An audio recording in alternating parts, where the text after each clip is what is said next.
I'm your host, Ryan Brink, Signature, here to bring you a bit of a different one. This is a time capsule podcast that I recorded last year with our good friend Simon Mee, three-time player of Australian Survivor at this point. And this was when he was technically still a two-time player. This is about 9 days out from Simon playing that third time.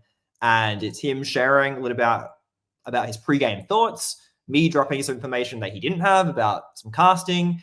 If you're an astute listener, listen in about the 90-minute mark. There is a little Easter egg I put in there for him that he didn't realize, I don't think, and I wasn't 100%, so I didn't want to go with stuff that I wasn't 100% about. But I am really excited for you to hear this. I have done one of these in the past with Spencer Bledsoe prior to his last game, and it never came out, understandably, after his game. So to have the chance to actually drop this is so exciting. This season, I will be trying to put some stuff onto YouTube as well, as you'll see here. So if you're listening on Apple Podcasts or Spotify, thank you, especially at the start of the season. Thank you to everyone who gives a review or comment. It does actually help others find it. But if you are watching on YouTube, I am going to try and use the YouTube for this season and Survivor 50. Touch wood, I actually get Survivor 50, which I thought I was getting, but question mark now based on it moving to Stan. We'll hear from the Stan gods midweek. So fingers crossed that can happen. But to all of you, genuinely, thank you so much for listening to me and my podcast ramblings for over a decade at this point. It is definitely a bit of a metamorphosis for me in terms of how I produce and create content. I love storytelling.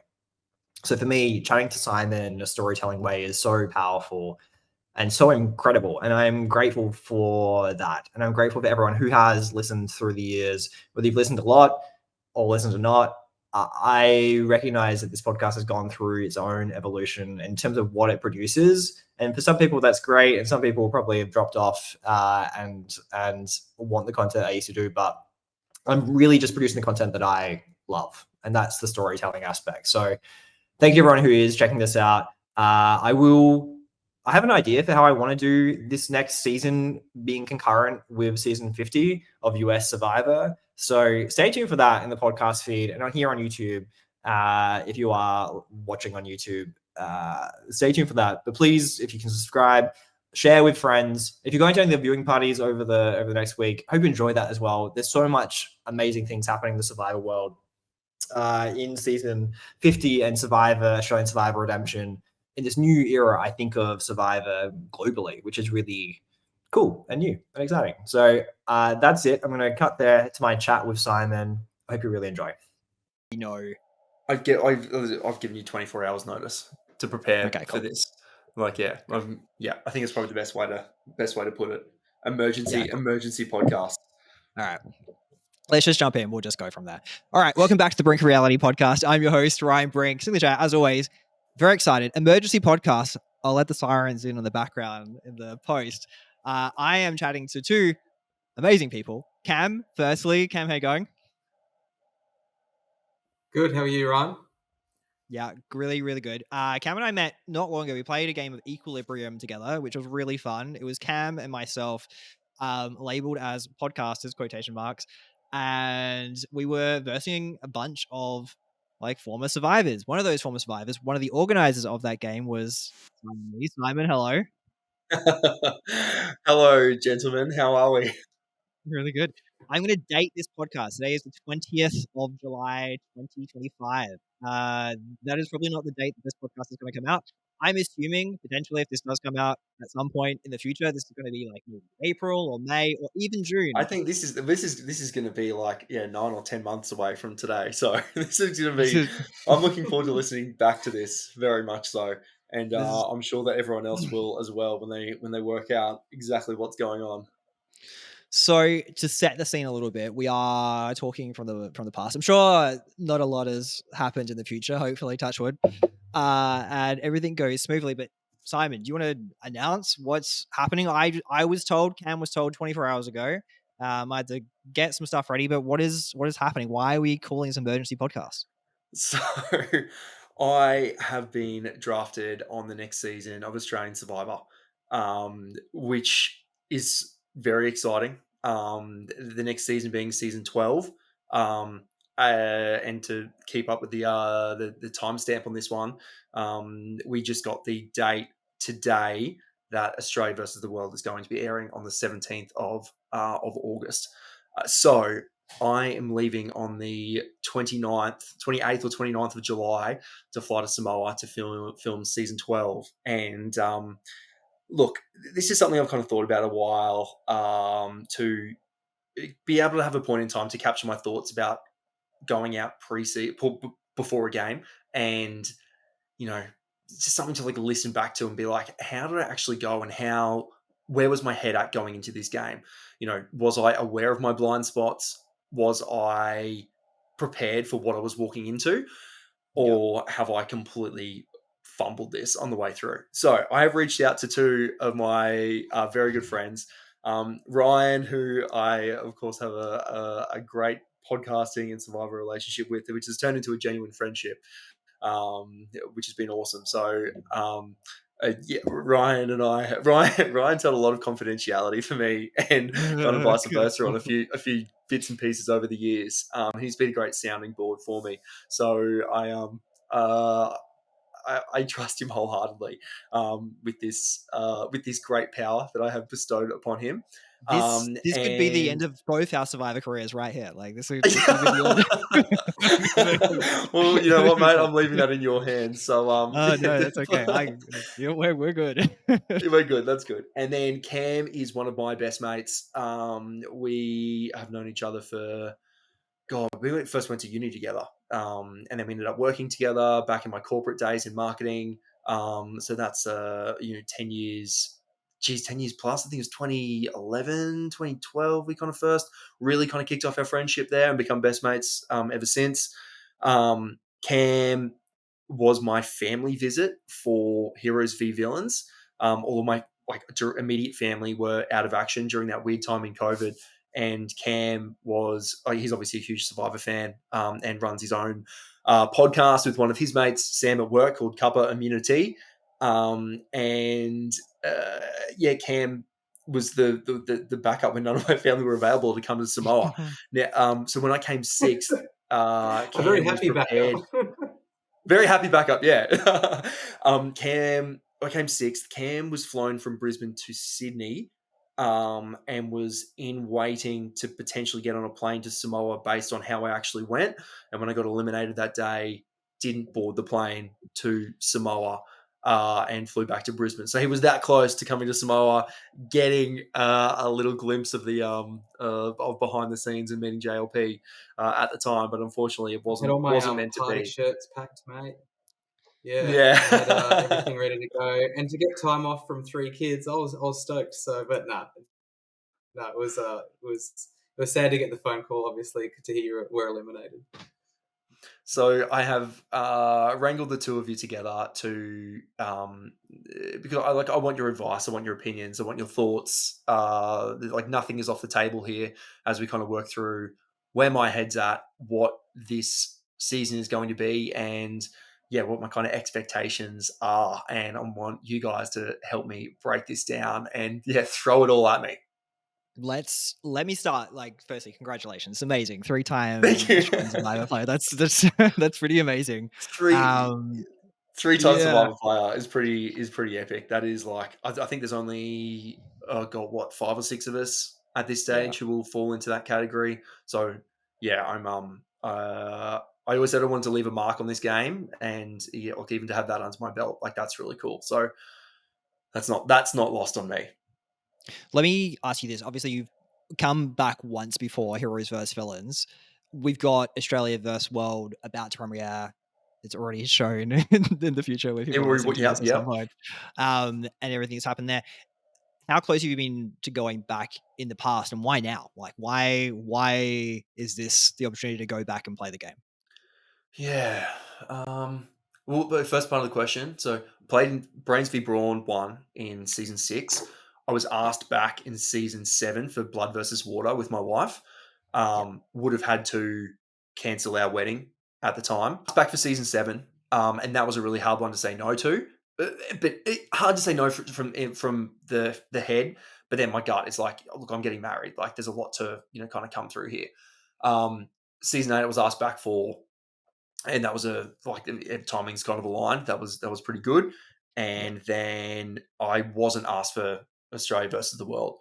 I had been told that my name was definitely being thrown around and in the mix, but look, my phone never rang. I was never there, and I didn't ever believe that I would have been in that kind of. I think that was above my paycheck, is the way that I kind of put that. If it had been a full season of 24, I would have been upset. Yeah. But considering it was a cut down, Australia team of only 6 or 7, I'm not mad about it, and I'm excited to see how the crew do and cheer the Aussies home. But why now?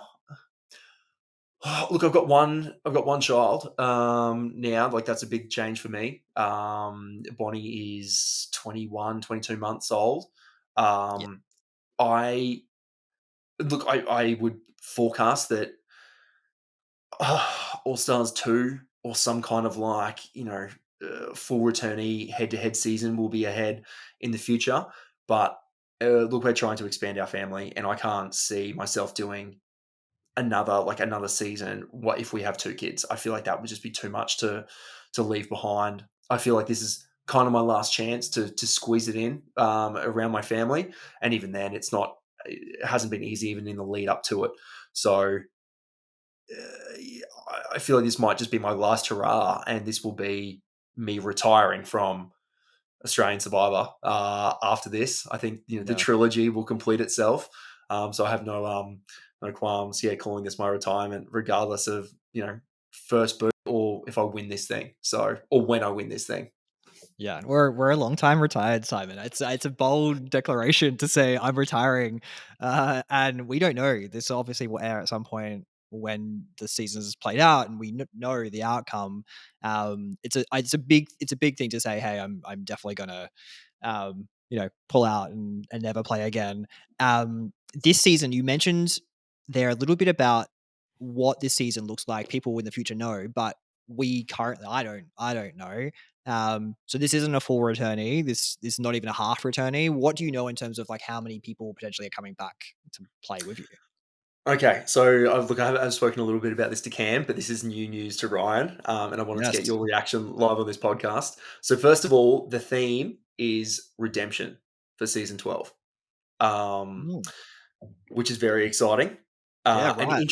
An interesting theme for a majority newbie season, but to the best of my knowledge, from what the producers have told me, that there will be 4 returning players. So I am one of 4 returning players in a majority newbie season, which is something I'm looking forward to breaking down with you gents tonight, because it's a lot to digest.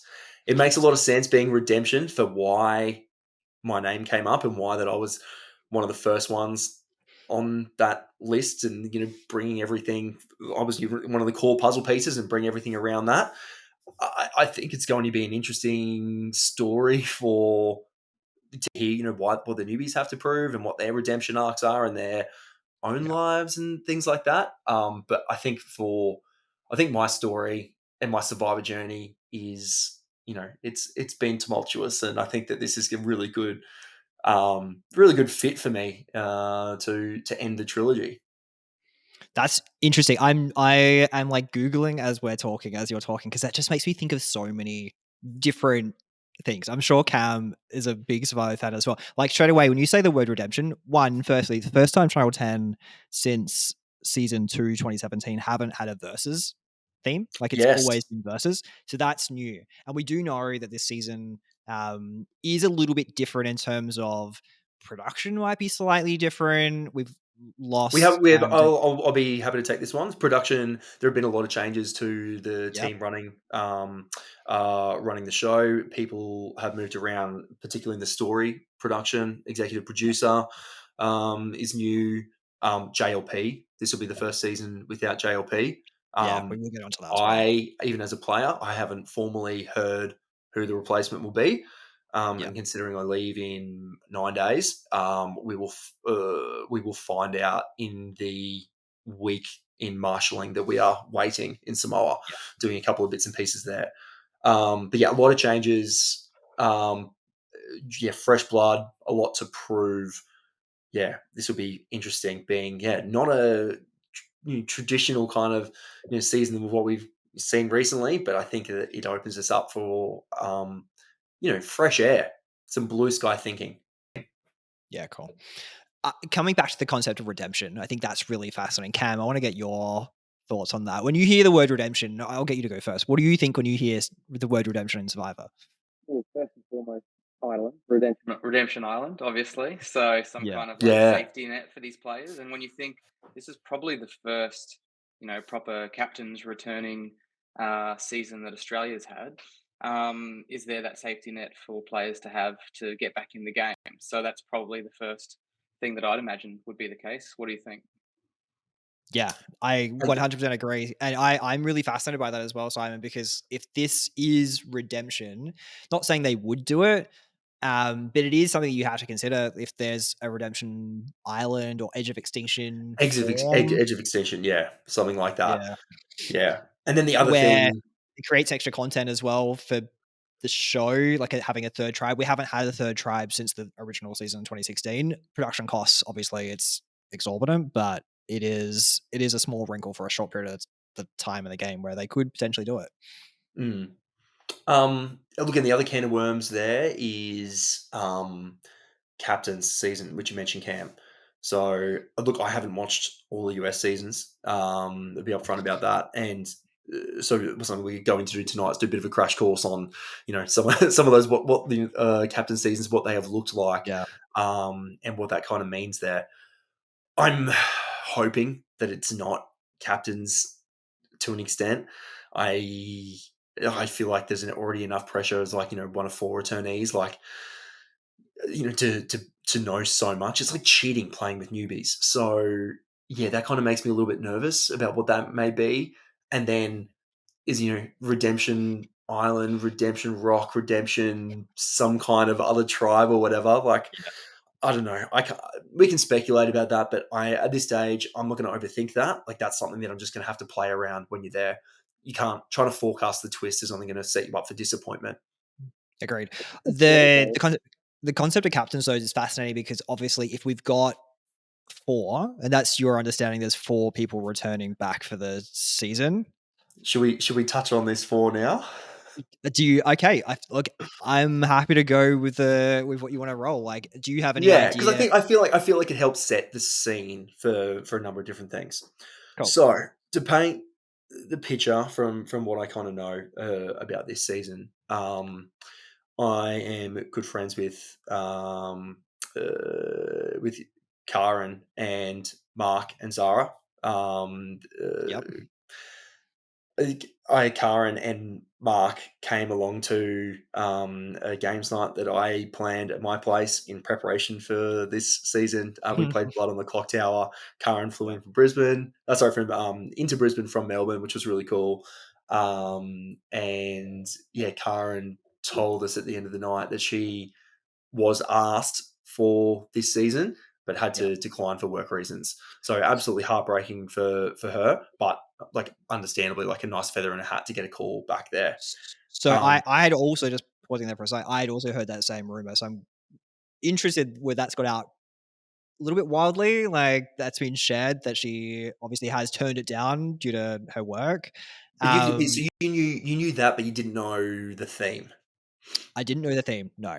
So that's interesting that information was there, but it hasn't circulated hand in hand with that because I feel like yeah.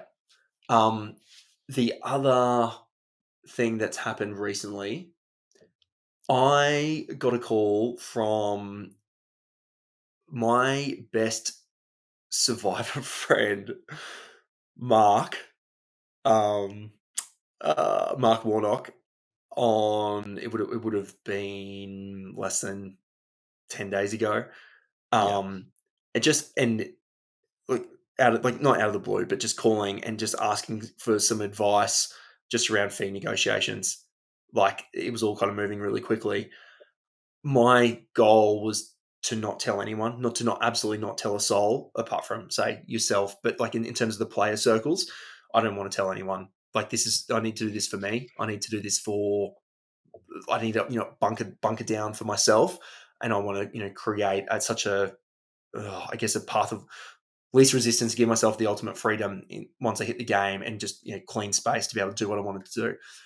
Mark, bless his soul, reaching out to me just for some general advice, isn't super excited for him, pigeonholed me into a position of I had to tell him that I was playing as well, and he has since been offered a position and has confirmed that he's been playing. So Mark and I have been chatting, and pre-gaming. I mean, yeah, we have been talking about the game together. There's no denying that. And so it's pretty crazy that one of my best mates is playing in this, playing with me. And that's another big topic that I want to discuss with you guys and get your buy-in tonight, because that's such a huge factor. I was hoping that was going to be able to come in a little bit cleanly. But I just, playing with someone and have a good relationship with can be a blessing and a curse. It's such an interesting one as well. Obviously, you are friends outside the game, and it's fascinating. It's fascinating to know that. I guess in terms of your last season when you did come back, did you have any knowledge of anyone else coming back on Heroes vs Villains? And did you have experience with this pre-game? Because I know way back from Survivor All Stars Season 5, there was a game before a game, and there were so many of them who were in the process still, and obviously not all of them made the final cut, but the relationships and the need to maintain relationships, I know you do this fairly well just through who you are as a person, but it does feel, and it's been like this since literally season 1 and season 2, where there was the concept, we might actually have a chance to come back and play Survivor again. People have always had this concept of pre-gaming where there's been relationships, there's been friendships, there's been connections, maybe some more authentic than others. I think your relationship clearly with Mark is authentic, which is great. But the last time you played, what was that like for you going through that process, having to, figure out, and obviously you went back with people like George, who was a complication for you in both seasons. So yes, George and Haley were the big ones for me. Both playing, I didn't directly play with George in season 6, but he was at the tribal council that kicked. Was he one that kicked me out? No, he was at another one, and he was obviously very involved within the season. So I felt the effects of that. I had a closer, Haley was probably my best friend coming out of that season, probably very close to say Haley and Phil. And then Haley and I helped each other work through just the process of holy shit, are we actually going back to play this game? It was just a lot for us to process and get our head around, to be what does this actually look like? Can we do this with our families and our partners again? There's a lot to process here. Blake was playing, knew that Sean was on. It was just it wasn't hectic. There were no promises about who was going, who was looking out for who, and handshake deals, and no one had agreed to split the $500,000 however many ways, which had kind of happened in that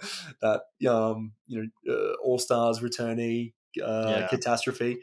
So there was nothing like that, but definitely having those loaded relationships can really cloud your vision going in. And it made it quite difficult for me because Haley and I were very close out on the island as well. But Haley because George and Haley, and coming from George also had a great relationship with Haley, but then George and I were negatively charged electrons.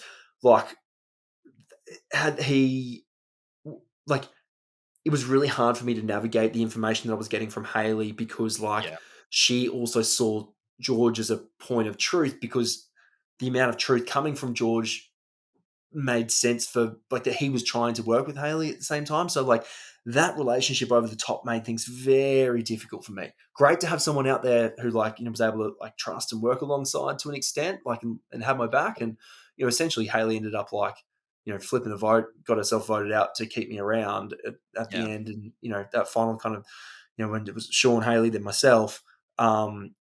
and she put herself out for me, which is great. But it's still a lot to kind of go in and work through at the time. So I was kind of hoping that it wouldn't, like, I'd have a kind of clean break going into it. But I feel that Mark and I will be on different tribes. I feel like if there's going to be 4 returnees, and this is me trusting production at this point in time, I have no reason not to. But 4 returnees, Mark and myself being 2, I'd say that there's 2 more females. Now, on that, Ryan, you mentioned in our chats over the last 24 hours, do you know someone else playing? I do know someone else shared in this moment. This is completely up to you, how much you want shared or you don't want shared. Cam, what do you think? Now that you've gone into it, knowing that Mark's gonna be playing, it changes it. If you didn't know that, I'd say don't find out. That was your original strategy. But I think knowing Mark now that is going to be playing changes it for you. So that could potentially be useful information. Information is always power, like in this game. I don't think there's anything like bad that can happen from it. And look, I would say that at this stage, I would plan not to reach out to them. Ryan, based on your sources, do you think that? I mean, I'm sure you can guarantee that my name won't make it back to them. But if that has come to you personally from someone, does that impact your relationship with whoever it is? No, I don't think it impacts the relationship with that person. So I think Fire that's away, fine. mate. Who is it? Who's playing? So female.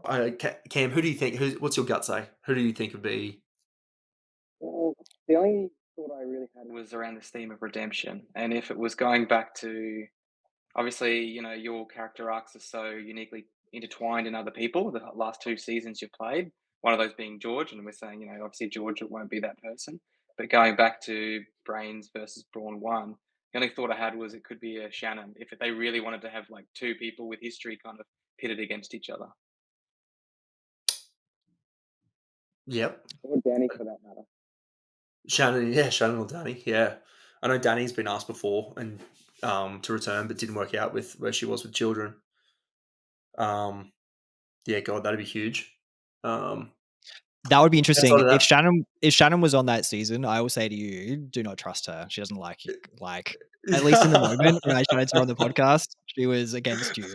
She did not like you. Yeah. She was way against you. She was like not a fan of Simon at all. Yeah. And I was like, oh, interesting, Shannon. I haven't chatted to her since that podcast, but she was very open.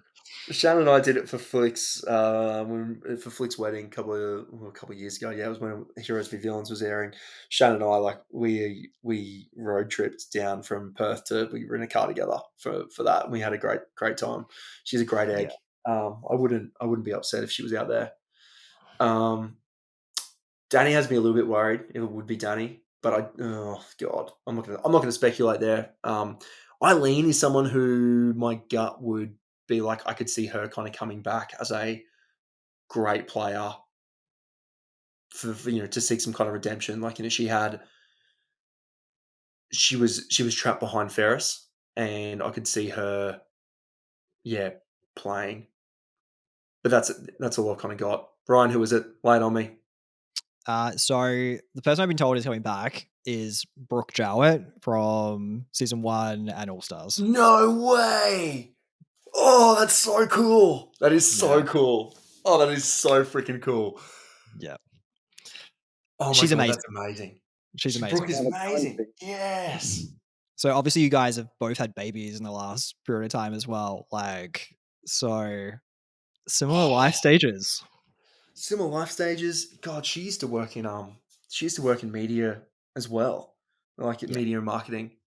Back in a previous life. Man, she's cool. She's great. Yeah. Wow. She's great. I could totally see that. Yeah, someone who's had a couple of deep runs too. She has. Yeah. Where did she finish in All Stars? She was in the top 5, I think. I'll give it a quick look. I think she was ahead of AK. 4 or 5 from memory. She was in that group with AK with the whole Shan, like Yeah. you go on a rocks thing. Yeah. Like that was all. Yeah, that's right. Oh, and then she's got a great She redemption story. she was 4th in that season. Does that make sense then from your perspective as well? Now knowing the theme. Yeah, hugely. Like she made it so far. She had an incredible challenge run in that season as well, where she got towards the end.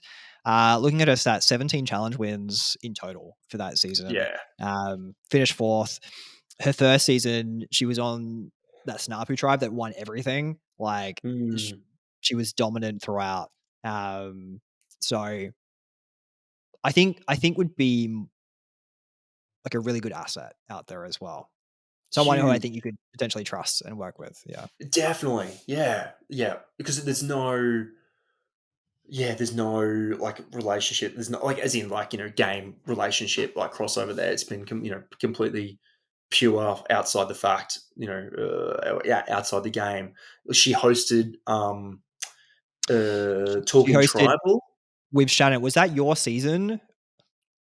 Yes. I think so.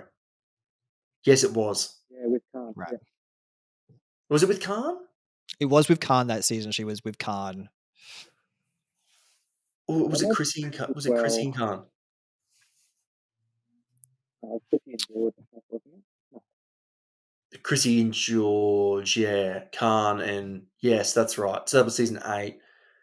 That makes sense. as well. If you're thinking we're throwing names around here, Brooke, yourself, Simon, Mark, people who, if they're going to make this redemption, let's say it is a redemption island element of it or edge of extinction element, people who can hold their own in challenges and probably fight their way back as well. So that would make sense if that's the casting choice.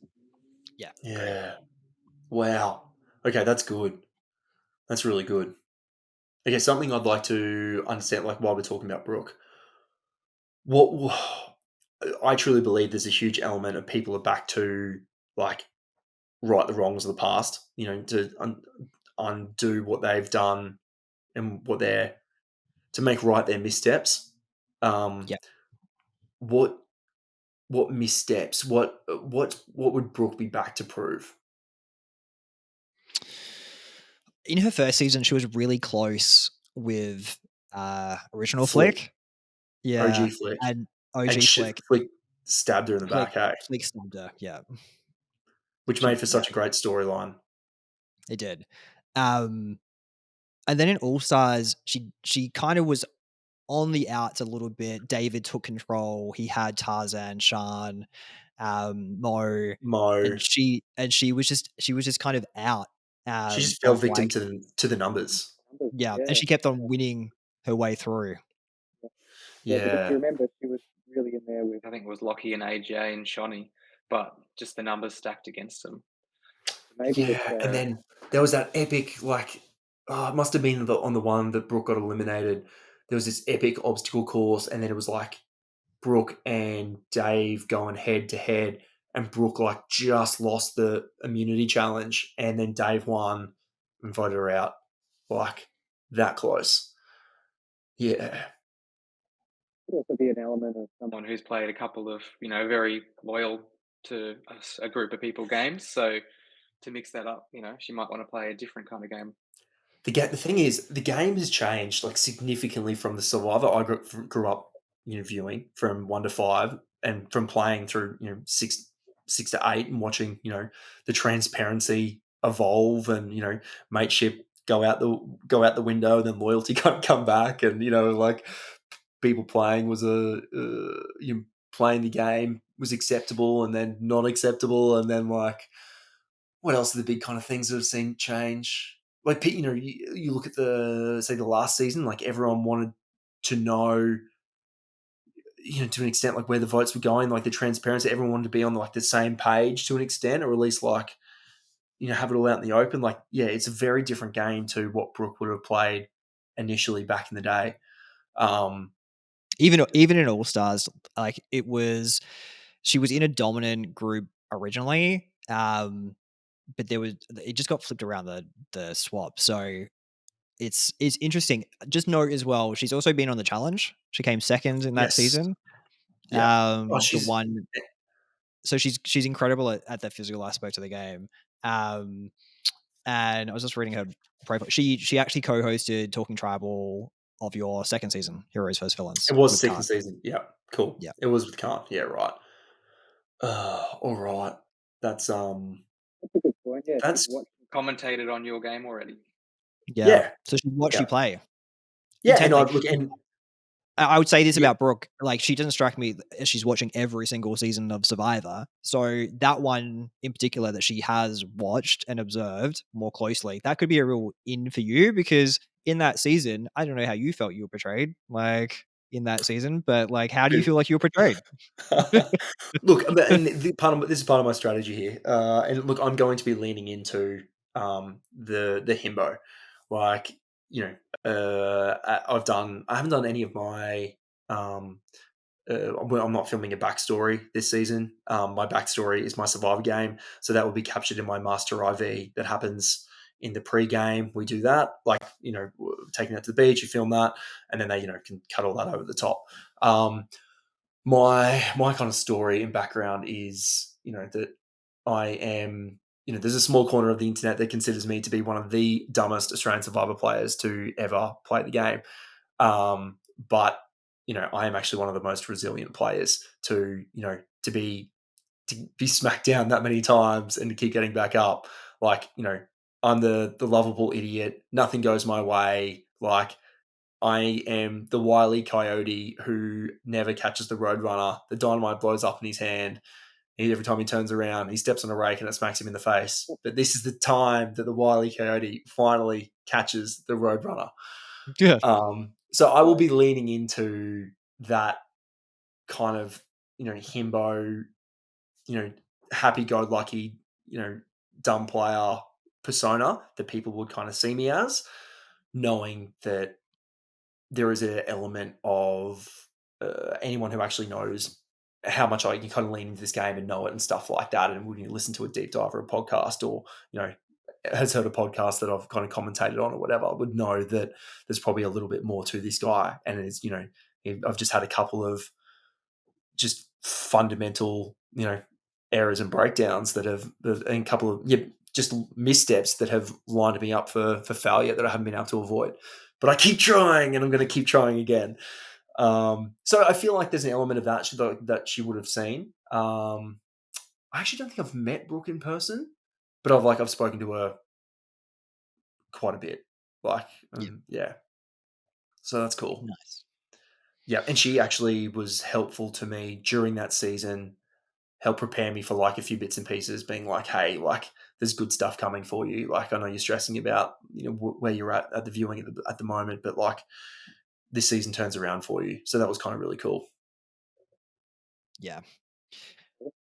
Cam, do you have any thoughts? Yeah, I wanted to ask. Going back to Mark, so yeah, awesome news about Brooke. Coming back to Mark, you said you didn't want to any prior knowledge of who was going to play and have anyone know you're going to play. That's obviously out the window now. So how does that change things? What's your approach going to be now? Bit of a last minute in the last few weeks. That shift. How does it change? And look, I don't think I think it will be, my name will still be majority shrouded around in secrecy going out there. I feel like Mark won't be a leak for me. If Mark's the only one who knows and he was playing, I think that'll be fine. So I'm not worried about that getting out further. But yeah, look, it definitely does change my thoughts and opinions. Even chatting to Mark about it, I'm excited to play with him.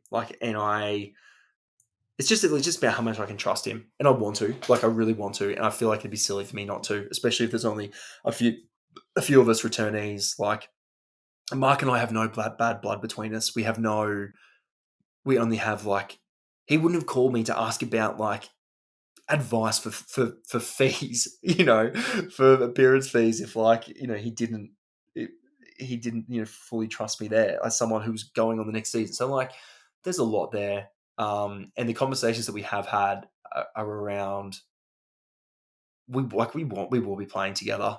Like when we think we'll be on different tribes, but we want to have like a fun, cheeky relationship, and actually enjoy it, and be the ones having the midnight chats and stuff like that. But hopefully we can just make it through the early game, probably versus each other in the head-to-head challenges, so we can form a great rivalry. We can pass information on if we need to and stuff like that. I just think it would suck. Like in saying it, I can't see myself not working and not playing with him. Like there's no reason for me not to. But I would just hate to get burnt early, but again by someone who I trust.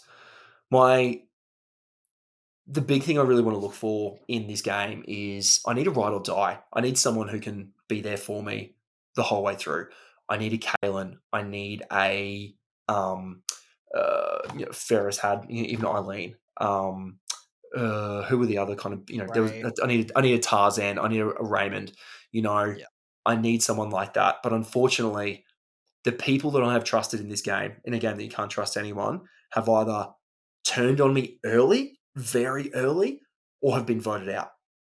So, heroes v villains. So, we'll start with the start. Brains v Brawn.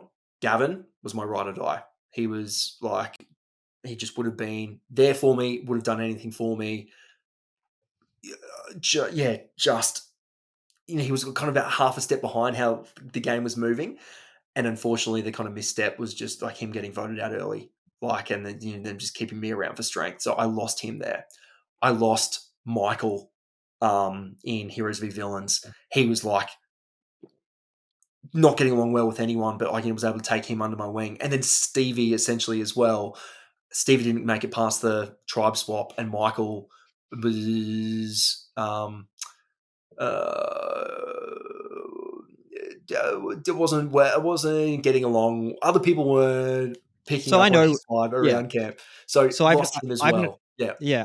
I've known was Michael for years, well before Survivor. Yes. Like, Yeah. for years, and like the reason he was cast in Survivor is because he's a prickly character, and that is how it played out in the show. He's a prickly character, and it's interesting in terms of the people when you name the people that went far, that were the in quotation marks the goats. We're talking about the goat strategy here. Yeah. Like Ferris had Ray, David had Tarzan. Like last season, Kalen for like he's a nice guy, but was effectively a bit of a goat. So even like Matt Sharp, like similar, like they don't have a lot of gameplay around them. Yeah. Like are you saying in terms of we're just talking this aloud then, like in terms of strategy this season, you're gonna try and find someone who might be a little bit like that, who is there the and you know this being a 3-time player now, there are people who are cast as Survivor who don't really know Survivor per se. They do it for whatever reason they're doing it for. But is that the type of people that you're going to try and like collect? Like are these It the definitely. ones you're going Yeah. to join? I think it can only be easier by having one of those people around, Yeah.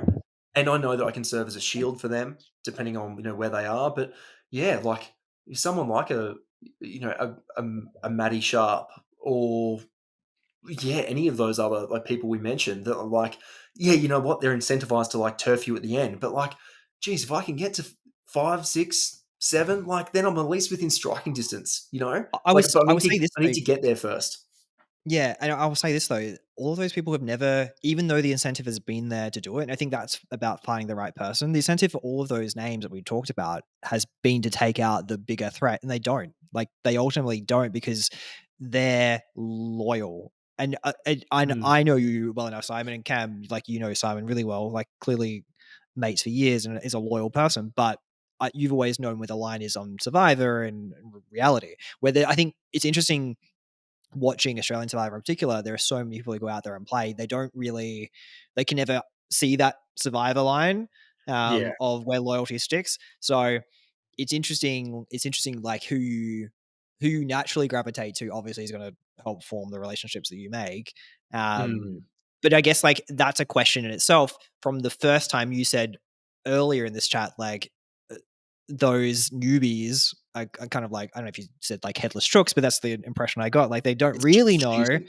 You Yeah, just it's don't know what cheating. you're in for. Yeah. So Like what do you know now? You've got the cheat code. You've been there twice, now a third time. yeah. What's the cheat code?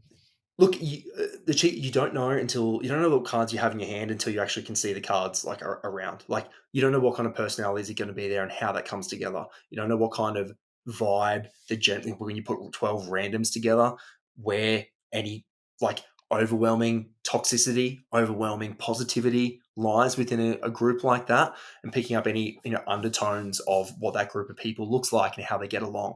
So there's a lot of flexibility that comes from being able to be on the ground and pick up things very early on. But I think it will come from a place of being personable, being relatable, mirroring will be a big thing I'll be trying for, and even like knowing that line of real life and the game is kind of crossed there. I remember hearing about I've always been one to never promise things or that I'm never going to follow through with or whatever. But, hearing, you know, hearing about people make holiday plans together, like out on which would never eventuate, but like there's no harm in that. Being like, yeah, let's do it. Like, come up to Brisbane and do this. Like, I've got a kid now. There's no chance that I'm going to be like doing those things. But like, there's absolutely every reason for me to like be doing that. So it's not, it's not, it's not, it's not a cheat code as such being written down, but like there's ways to, I guess, exploit it with, experience. But it's like those people who do well are like, charming, have great personable relationships, can like make themselves valuable to that person and to everyone in a way that like they are appreciated as a player, as a human, as a, as a as someone who wants to work with that person. So it's like I just have to go out there and charm the pants off everyone and just be very cautious of people who don't like my archetype. And I hope that there's a little bit of my maybe ongoing personality which may be able to like transcend, the brawny, good-looking guy, as at face value to, this guy's played a few times, he has been likable to the audience, and that's enough to kind of help a little bit at the same time. Yeah. So I'll try to be leaning into that as much as I can. So you've left me with 3 questions. Cam, I'm going to draw you in the second one. But the first one, like just talking through all that, is the first season friendships, and this is something that I witnessed. Season 1, 2, 3, and 4, and 5 up to All Stars. Like I was really intertwined in that Survivor bubble, and I got to know how people connected. They went on holidays together. I did like amazing race on the Gold Coast with like a whole bunch of like these survivors. You stay really connected. Like it's almost like going on holiday camp, right? Where you build these friendships with people for however long you play this game, and they're going to be your best friends for life. But the reality is, and you know this, Simon, like you have real life, you have real friendships that you go back to, you have jobs, you have wives, kids, partners, lives. How can you utilize that, I guess? And I guess you talked about it a little bit then, but how can you utilize that aspect knowing that that's the perception that they might have afterwards, that we hear often like, oh, I've only known Simon for 25 days, but like I feel like I've known him for life. Like obviously that is something that does feel like it does happen, but how can you utilize that strategically in a game like this to manipulate some of these newbies for your advantage? Yeah. I feel like just talking up like the power of the relationship and like just promising things that I will just never do, and just like, as much as you kind of get along with these people and talk about, how great it is, like, oh, it's talking about shared experiences, like, oh, this person keeps going on about their favorite restaurant or blah, blah, blah, blah, blah. It's like, oh, I can't wait to go there with you. Like, we'll go eat there. We'll fly down one weekend. We'll spend the weekend together. You can show us around Melbourne and blah, blah, blah, or whatever. I'll teach you how to surf or, just those little bits and pieces.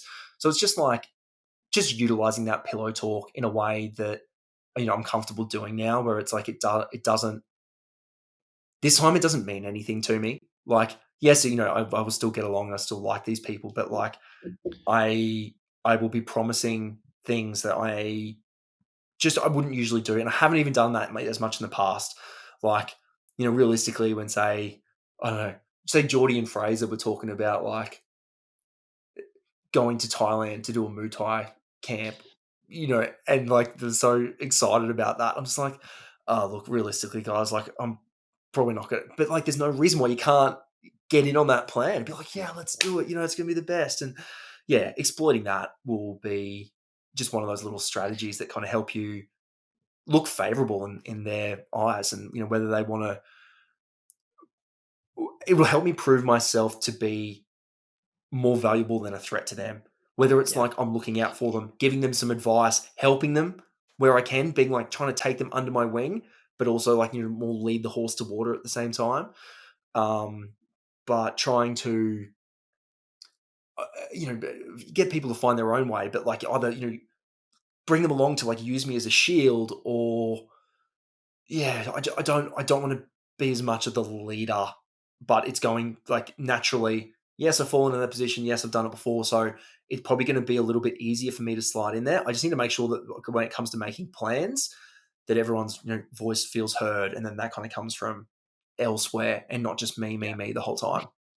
I think it's really important just to be really careful with that as well, though, because we do see players who've played before overthink that aspect of the game as well, and then they kind of become parodies of themselves in a way, and that can be really challenging as well. Such a hard one. Cam, I want to ask you this one. Obviously, you've known Simon for like a decade, right? And this is something that Nick Idanza. I chatted to Nick about this when he went back to All Stars. One of the things that Nick said to me was that he asked his close friends to tell them, what are my weaknesses? What are things that like I'm annoying? How am I annoying? What are things that like are like challenging about me? And I would like you. I hope this is a safe space inside the 100%. Lay it on me. Yeah. like what are things that you know about Simon that you're like, God, mate, that probably would annoy someone or like grate on someone after a while. Like, this is a trust cluster here. We're safe, but like, what are some things that might pop up from your perspective? No, I think probably one thing that would be both a benefit and a hindrance is, and we're talking about this idea of, you know, you've played in the past with other players, like, you know, other returning players, other newbies, you've done that, but you're also heavily engaged with the survivor community outside of that. That I see that as a positive generally when we're talking about, you know, taking people under your wing, giving them advice, you know, outside of the show, post the show, that kind of thing. Um, but you saw it happen with people like maybe Liz when you played with her Oh, last time, and it's basically things you just can't really avoid. So you're a positive guy, you're optimistic, happy, up for a laugh.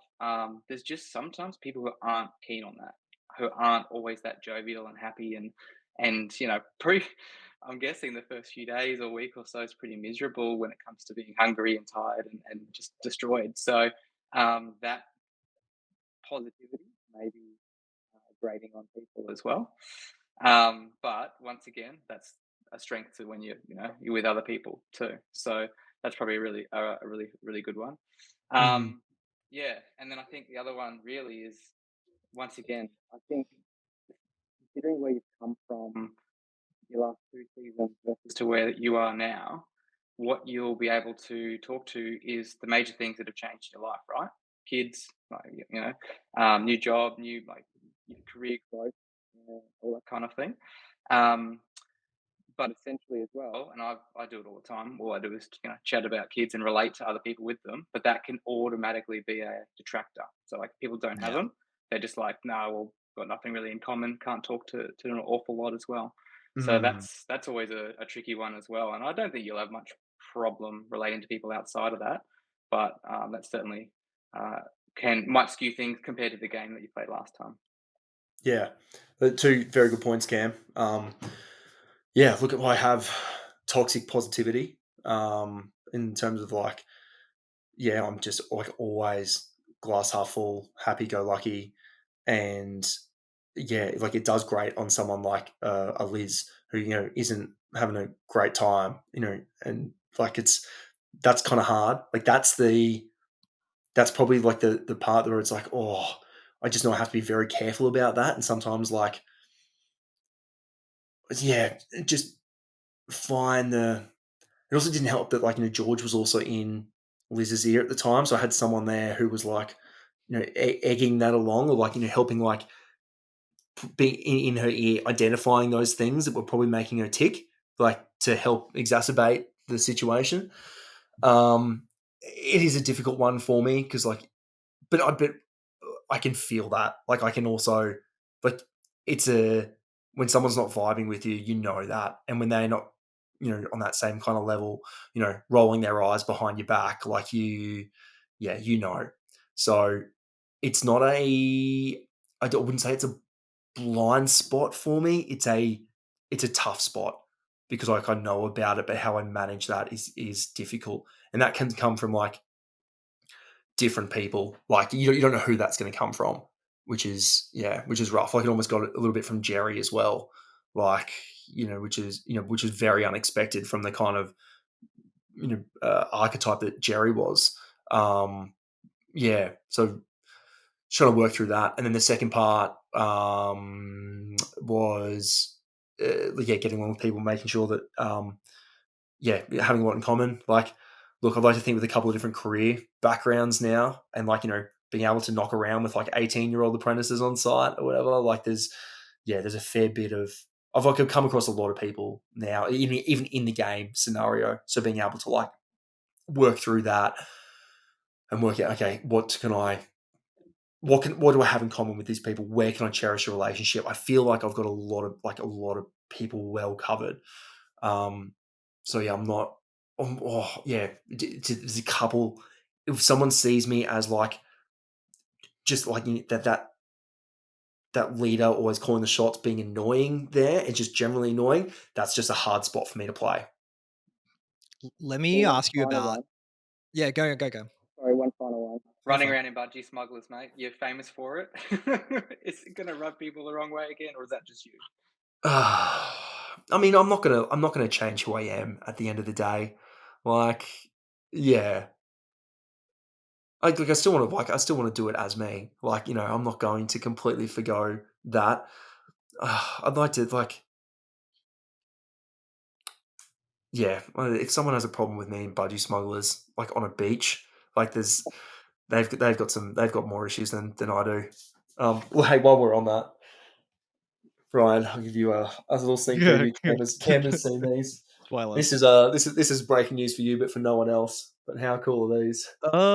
Survivor themed. If the people listening to the audio version of the podcast, you've seen the budgies, but I love that. And production have allowed this. They said that's totally fine. It's been sent through production. I've taken the budgie smuggler off the back. Yeah. But yeah, it's got Beck and Bon on the front, and then just a little budgie smuggler logo. So I'm sure it will be okay. Managed to fast track them. There are probably people who don't like me for it, but like, as I said, I'm not going to change. I can't completely change who I am to fit in. My question was just going to back into Cam's question as well. You spoke about your last season, I guess from season 1, coming out of that season, and then obviously relationships like people like Danny and Shannon that we talked about a little bit. What do you learn about those relationships that you tried to take into season 2? And then what have you learned from that experience into potentially a season 3? Like what steps are you taking? Like, I thought that I need to do this more or less. However, I've now played again. Maybe I don't. I know each season is so dependent on the cast and like personality, twists and everything else is hard. It's similar with Audio as well, like trusting those people. And this is the really hard spot that I have, right? Is that like in a game where you can't trust anyone, you have to trust someone. And this is probably links back to Mark as well, where it's like, I had such a close relationship with Danny, like genuine, what I thought was genuine, like connection out there. Little did I know that like her whole game plan the whole time was to like, get close to the alpha and then pull the rug out from under them at a time that she thought was right. Then Geordie, we were in the same SHAP group. We were in marshalling together for the first week. Like, we were so close. I could see how much George was grading on him as well throughout the game. So, like, I just felt like we were in such a good position with him.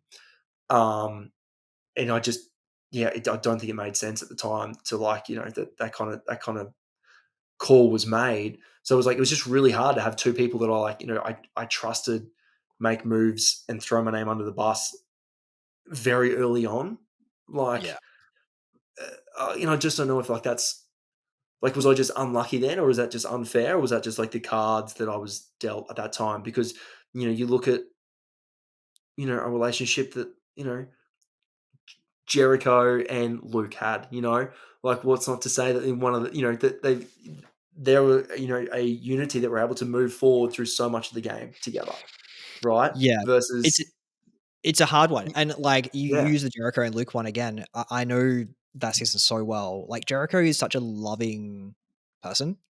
Like, had he gone to the end and Luke and lost, we're probably adding him to that conversation with the Tarzans and the Yeah. other people we mentioned. Like, he did win, which is great. However, there's a different story that's told had he not won the show. So it's a tricky one in terms of, like, the people you're talking about there. Like, Danny was, like, she had games. So did Jordan, like Geordie. They had games in them, and it's the balance as well. And ultimately, like, you've talked about the relationship with Mark. I agree. If it is, and you're saying it is 4, I've heard it could be 4 to 6, but I don't know if that's true or not. I'm not as confident on that one as others. But if it is 4, which would make sense, 2 guys and 2 girls, you'd probably be on opposite tribes to start off the game. At a point, he's going to put his own game first. He's a player. Yep. So where does that line sit for you? Like, obviously, like, he played an amazing game the time he did play. To make it almost to the end, like, and could have easily won his season, and was an incredible challenge, like, threat as well. Like, he's a dangerous player to ultimately play really deeply. So I think my learnings, like, from this is, like, is just to be so much more wary about, how and who I trust.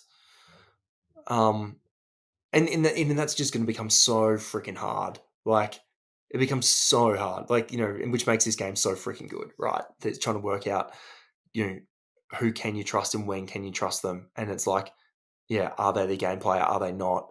But, like, my gut has told me that, like, yeah, you can't trust those people. So, like, I do need to have my guard up there. But, Yep. if things are making sense and lining up, especially in the early game, like, I think there's definitely a lot of mutual benefit if we come from different tribes to then, and we make it to through tribe swap and make it to merge, that, like, it has to be reassessed at that time, but, like, there can only be some kind of benefit there to, to having a relationship outside of, that starting tribe. So, yeah, it's just going to take a lot to, to process and do that on the fly.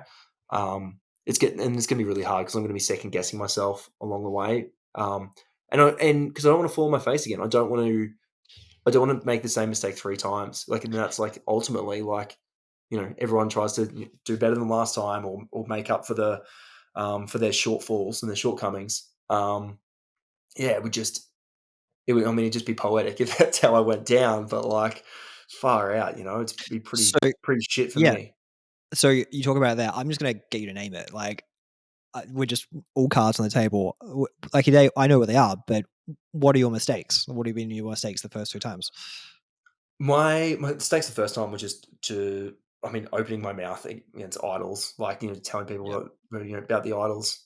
You trying to use information to prove mutual benefit for us, and I have learned that, information is sometimes better off to be had than to have that power. So look, my promise is to keep my mouth shut when it comes to those things. Like if I am finding an idol, find clues or whatever, as much as I can, I need to do things by myself, and I have a history that I can lean back on to help explain to the people around me who may get upset by that being why I am protecting myself there for those reasons and why I haven't passed on that information. So yeah, trusting the wrong people in a game that you can't trust anyone has been my downfall. And then the other one with Geordie was I thought there was more of a friendship there and a relationship more than Geordie's desire was to right the wrongs of his, say, misogynistic kind of past that kind of hung over a little bit from his first season.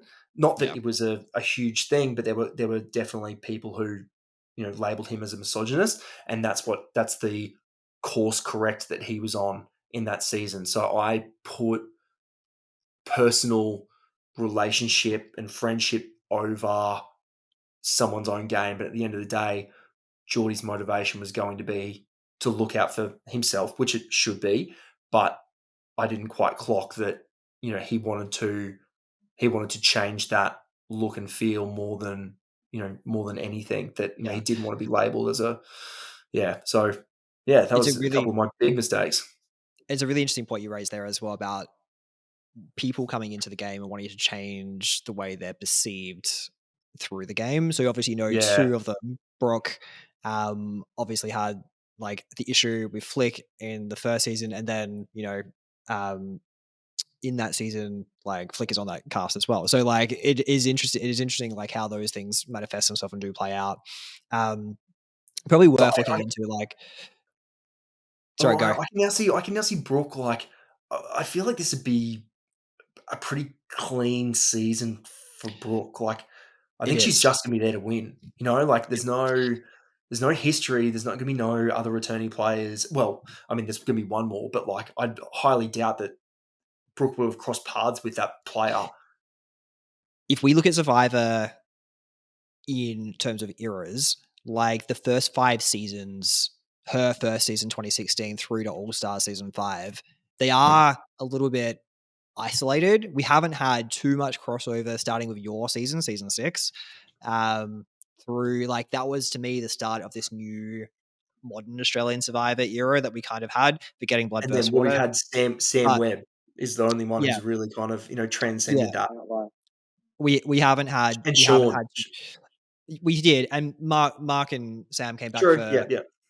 but like in terms of new players, in terms of the stars of the show, it really does launch through your season into your first season into Heroes vs Villains, where those key characters, all of them, George, yourself, Haley, are all back and playing again.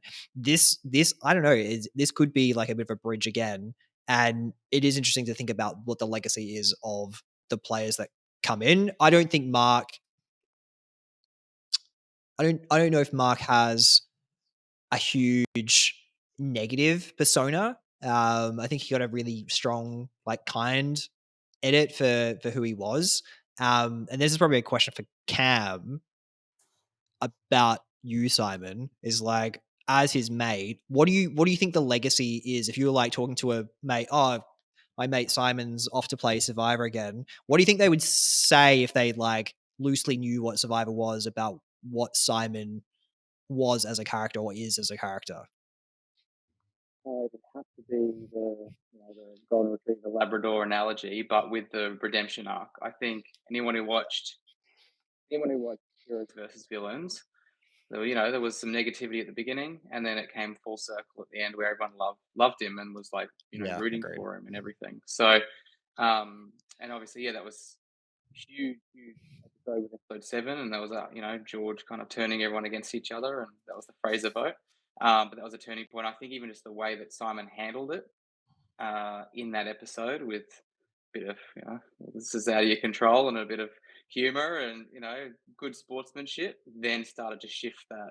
Because I think there was also with your first season there was that kind of negativity, and maybe some bad editing around, all around the Brawn boys, and then obviously some bad editing with things around conversations with, I think it was Carl, was it? Yeah. Some menopause and some discussions around that, even though that wasn't the full combo. So there's definitely that persona of being kind of the lovable Labrador, kind of like happy guy, but a bit dumb. So, I mean, if you want to play that persona, then that's what anyone fans of the show that are on the show for this season will be leaning into as well. And I I say, definitely will be. sorry, go on. Yeah. I say this to my definitely will be kids. that. I say this to my kids at the start of the year. I'm a teacher, for those who don't know. I say this to all the students. You won't remember every lesson that I teach you, but you will remember how I made you feel. It's a big one with Survivor. Like, they will remember how you made them feel. And I think you're right, Cam. It's the lovable Labrador. It's the guy who's sitting in the rain in his ivy. And it's those moments, the underdog, really from that epic episode 7, which is the greatest tribal council in Australian Survivor history, right through to the end of your game. Like, I think that really does benefit your game. Had you gone out at that point, you're not getting called back, in my opinion. No. And the redemption arc that started there, like, it's a really cool story to tell. And I think it does help when people see you. What they will remember isn't every single strategy that you made or the comments about whatever to whoever in a moment. What they will remember is how you made them feel. And what I think, and I think Cam articulated this really well, is they will think of, oh yeah, that's really like it's that guy who like kept on getting the wrong side of the stick. He had the cookie jar that wasn't like the cookie, it was the right thing. Like, they're not going to remember every single moment. I think that is really beneficial to you coming in, and something that you can definitely like play up as you're there to assist. And we just to come full circle a little bit with the captain season. I think the captain season, when you look at the like Redemption Island, which was the season that Boston Rob came back and won his 4th game, he went on there with Russell. Russell came in and he tried to play the same game he played every time, like get a core alliance, like with the girls, and try and make it his way through. And like, people just were having a bar of it. Where Boston Rob, like, he found the Tarzans and those type of characters, and he built relationships, and that was really powerful for him, because he did enact strategies deeper into the game, but he didn't just say, here's day one, here's how you play Survivor. He let people play and figure it out for themselves, which like you have witnessed and experienced and have a huge advantage having played with newbie players. But you'll be playing with newbie players from like like day one again, so like you know what that's like, you know how that's gonna play out. And yeah, it'll be interesting. It'll be interesting to see how that goes, and the lessons you learn from that first experience when you hit the beach and you've got like Michael and those players out there who are brand new to the game. Like, what did you learn from that experience when you're watching people experience life for the first time? Like, and we'll get to the potential host stuff in a sec, but like it's going to be new for everyone in a way. But hitting the beach itself, like when the cameras are rolling, but they're not really like they're not rolling. Like, what's that like for them? Yeah, it's pretty full on, because it's a lot to get your head around, like, the adrenaline rush at the start, and it's also like, you hit the beach and everyone's trying to, like, the pace of the game feels so intense, like, and everyone's trying to work out, and hang on a tick, this is actually a marathon, like, it takes ages, but like, and depending on if you have like a George or a real cat amongst the pigeons who can really upset the piece, it can really stir up that first 24, 48 hours in the game, which, definitely creates a panic as such, because people, like, it probably takes a week to really settle in out there to the ins and outs, and you need to go to tribal a few times to, to get your feet underneath you and feel out what it's like. But there's huge opportunity. Like, I had a really great relationship with Mimi, say, last time. Like, and she was someone who was kind of really skeptical of these returning players. Like, didn't trust us from a bar of soap. But like, just the little bits and pieces that I'm like working with her on, just like just wiping the mud off her face before, like, before we go to tribal council. And she's like, "Why would you do that?" I'm like, you're about to go on national TV. I'd hope that someone would, wipe the mud off my face or get the, the beans out of my teeth before, we walk into a situation like that. Like, just like those little bits that kind of humanize it on the way through, that you can get those touch points when the cameras are off, that doesn't, that still solidifies your foundation and your relationship with people. Like, they're the moments that you can take and run with, because while you're lining up for marshalling to go in somewhere, like, who's putting sun cream on your back, whose sun cream are you putting on your back, what, like, where are you sitting, on the in the tents or whatever before you go out there, like, who are you sitting next to? Like, it's all these little bits and pieces, that the touch points that go beyond the game, that you can be so conscious of, but can use to your advantage. Like, they're the elements that you really have to make the most of, and then you have the context over as a returnee going back. Yeah, I think that's really cool. Can we talk a little bit more about the captain season and what that looked like? What are your questions? Give me questions, because, like, it's your game. So I didn't. So what was the premise of the captain season? Because I am completely unaware. I know that Cam's There's been a few. been across it. Yeah. The latest one in US was Edge of Extinction, I think, wasn't it? Season 38. And it was fascinating because on one tribe you've got two returnees that want to work together because they want to, support each other and stick around, and everyone's gunning for them.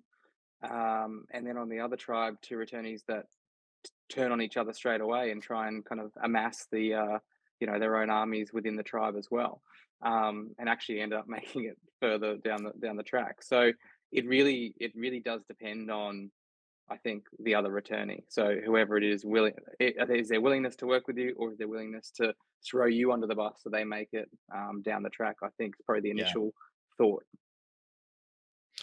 Yeah, I agreed. And it's was there any special role that the captains played?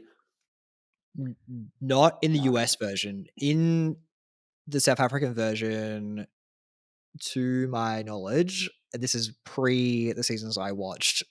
This is like, you have to ask someone like Shannon, who knows her stuff way better than I do. With season 2 and season 3, there was like a captain season where, from my understanding, there was like, I don't know if they have an immunity the first go around or something, but the US example, which I think is probably the relevant one, is it's been interesting in terms of the newbies' reaction to such a small amount of returnee players.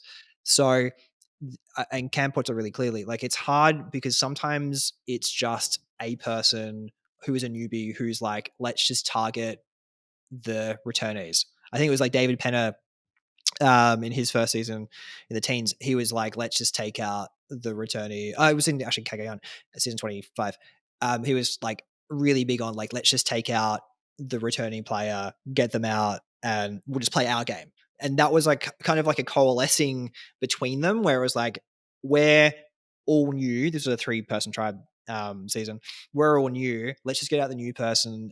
That's the easy first boot. I think that's probably the narrative stuff you just need to be wary of. If they're looking for a reason to get someone out, being the returnee is the easy option. I think you do have the advantage, and this is going to sound like a really sexist comment. Survivor is sexist. I'm just going to put it out there. Like, these things happen. I do think it's an advantage being a male. I do think it's an advantage that you're really strong in challenges. I think those things in Australian Survivor especially are really important. And being a challenge person, being a helpful person, like, they've always been advantageous to playing this game.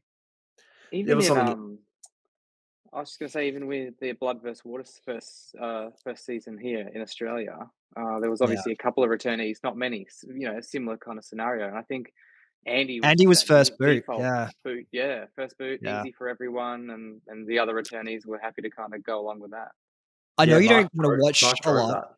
Yeah, I know you don't want to watch like a lot of Survivor in preparation. That might be one episode to actually watch, like that first episode of Blood vs. Water, just to see Andy's what they did, because that is interesting, because he was taken out first in that season.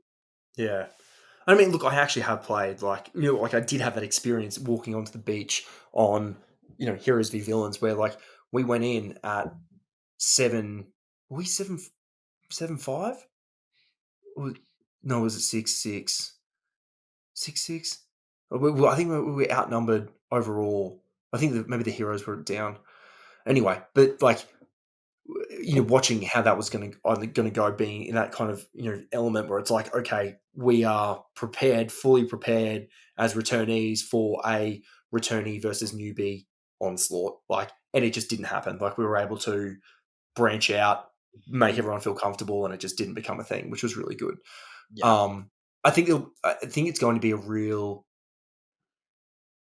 I've been weighing up the pros and cons of being one of 4 back versus say 20. If there are 24 survivors, like who knows, they could do 26 and no non-Olymps. But like, is this going to be a pro that like you obviously have all the experience, but it will be a long time coming until you have the numbers to, as returnees, to be dangerous together. So it's like, it doesn't need to happen immediately. You don't need to go there. No, and you've got no choice but to work with the newbies. 100%. Like, I just have to, right? And so you'll be negating that. But like, if that becomes a thing at the start, then I've something's gone severely wrong because I haven't been able to network and make people feel comfortable and help them. Like, I feel like as everyone's adrenaline's like rushing around, I can use it to form some really good relationships there. The other thing, like one of the strategies for me going in, is that last time on Heroes v Villains, my really big thing, like I had a division in my first season, like from the start against Shannon.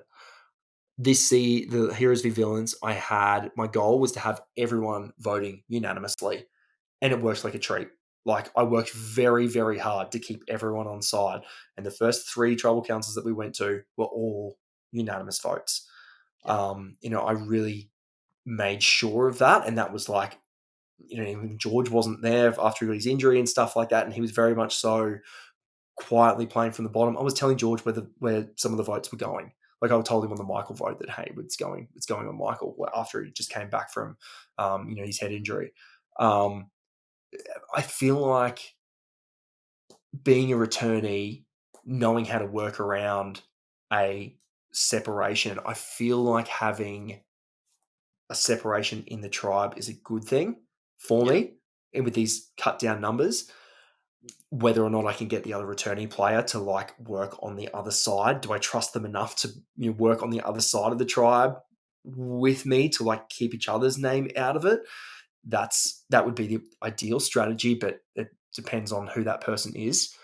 The other thing is, and Mark and I spoke about this, and this was Mark's kind of idea, kind of coming forward, was about like someone like him, and from Mark's perspective, someone like Jaden never goes home first. Like, you're the big, strong guy there just to have a good time. You never go home first. Yeah. If you're the older, weaker female, stereotypical, your head is on the chopping block 9 times out of 10, right? How can you use that person to your advantage? Is that the first person that you take under your wing, and you go from there to make sure that you've at least got those kind of people around with you to give them some kind of safety there. And Mark was like, look, if we're both essentially strong males, would you think about targeting another big strong male who to throw things off at the start to like help solidify your spot in the tribe, and it might be a way to like gather some of those people who are essentially weaker or perceived as weaker to give them some kind of home to help bring them in, kind of like what we saw in the uprise of the nerds versus the cool kids, like a little bit of that kind of element. So yeah, I feel like some kind of division will be helpful to me, and I also want to keep the obvious first boot in the game. I want to keep Kelly in the game. I think having Kelly is only and Rich, I think having those kind of players around is only good for me, because when you've got the people like Noonan and whoever else it is getting really frustrated by these abrasive people, it just keeps the spotlight away from me. So I feel like coming in as an experienced player, I'll have a lot more visibility to be able to identify these archetypes and what kind of people they are, how these relationships are kind of forming, and work out what kind of survivor player they fall into and how I can utilize them or maneuver other people around to help create an argument as to why they should be the one going home next. Smart play. Yeah, it's interesting, like the shield idea and concept. I was actually just looking at Mark's season, and it's interesting in terms of his season. That was a season where Nathan and Tobias and Peter, who were like the stronger, cooler kids, Sarah, and super early. Yeah. Yeah. So it's definitely interesting, and like as you said throughout, you just got to play to your strengths, mate. Like you just got to be you, and you got to play and align yourself with people who you think you can trust. I think that ultimately that's the biggest thing, right? Like you've done this twice. Cam and I we've played Equilibrium once. Like it's not a lot of insight, but like ultimately, like like you've done this, you've experienced it. Yeah, You've gone out there. The other factor as well is to, often with these seasons, and more so these days, is the superfan element. So that's another thing you can use to your advantage, where at least for the first vote, those initial few days, there's these people that are going to be there that are going to just be a little bit like, just excited to meet the returning players and chat to them and play with them. And that's just something that, from a superfan point of view, you could obviously latch onto. Yeah, it'll be interesting to see if that's like a good or a bad thing, and that just depends on the person, right? Like, do I find that, is it intimidating? Is it threatening? Or is it what that the way that person is reacting? How is that affecting my relationships with the rest of the tribe? Like, that's just kind of a look and see, right? Like, that might be a really good way to, depending on their level of knowledge. Do they just know me as the himbo that everything's gone wrong for? Or are they a passive viewer, or are they like deep in the Reddit threads going through like the ins and outs and complaining about, what's actually going on and stuff like that? So I think a lot to identify. History would say that those fans don't play Survivor. So it is interesting in terms of people who've been on the show. Like they are more usually casual, like fans. Like they'll watch most episodes and most seasons, but the super duper fans of Survivor, we haven't really had them on. It's interesting casting as well. I did want to come back and talk about this a little bit. I'd heard, as I said, we're July 20th today. Casting process went out pretty early in 2025, and they did extend the date out a couple of times, which was fascinating. When were you contacted? Because what I'd heard on the grapevine was that casting was a struggle this year. When did you roughly get, hey Simon, are you potentially available these dates, or when did that come about? When did the season finish? When did the season? I want to say it started start of January, start of February, so probably 2 months from there. So April. Yeah, I got contacted on the 22nd of April, which was I think it was the day after the finale, or it was like the week that the finale went to air. Yeah. So when I got like the text message, it popped up on my screen, and I saw it, and I'm like, my heart sank. Like, was my initial reaction, being like, fuck, like it's happening, like we're on here. And I just kind of knew, like, from there. So it was early, like, and that's been 12, 14 weeks or something like that. Like, I have no doubt that I was one of the earlier returnees. And as soon as I found out the theme, I'm like, look, that makes sense. That makes perfect sense. But I know that, Mark they were talking to a couple of one of the returnees that other returnees had pulled out, and Mark was an alternative for someone else.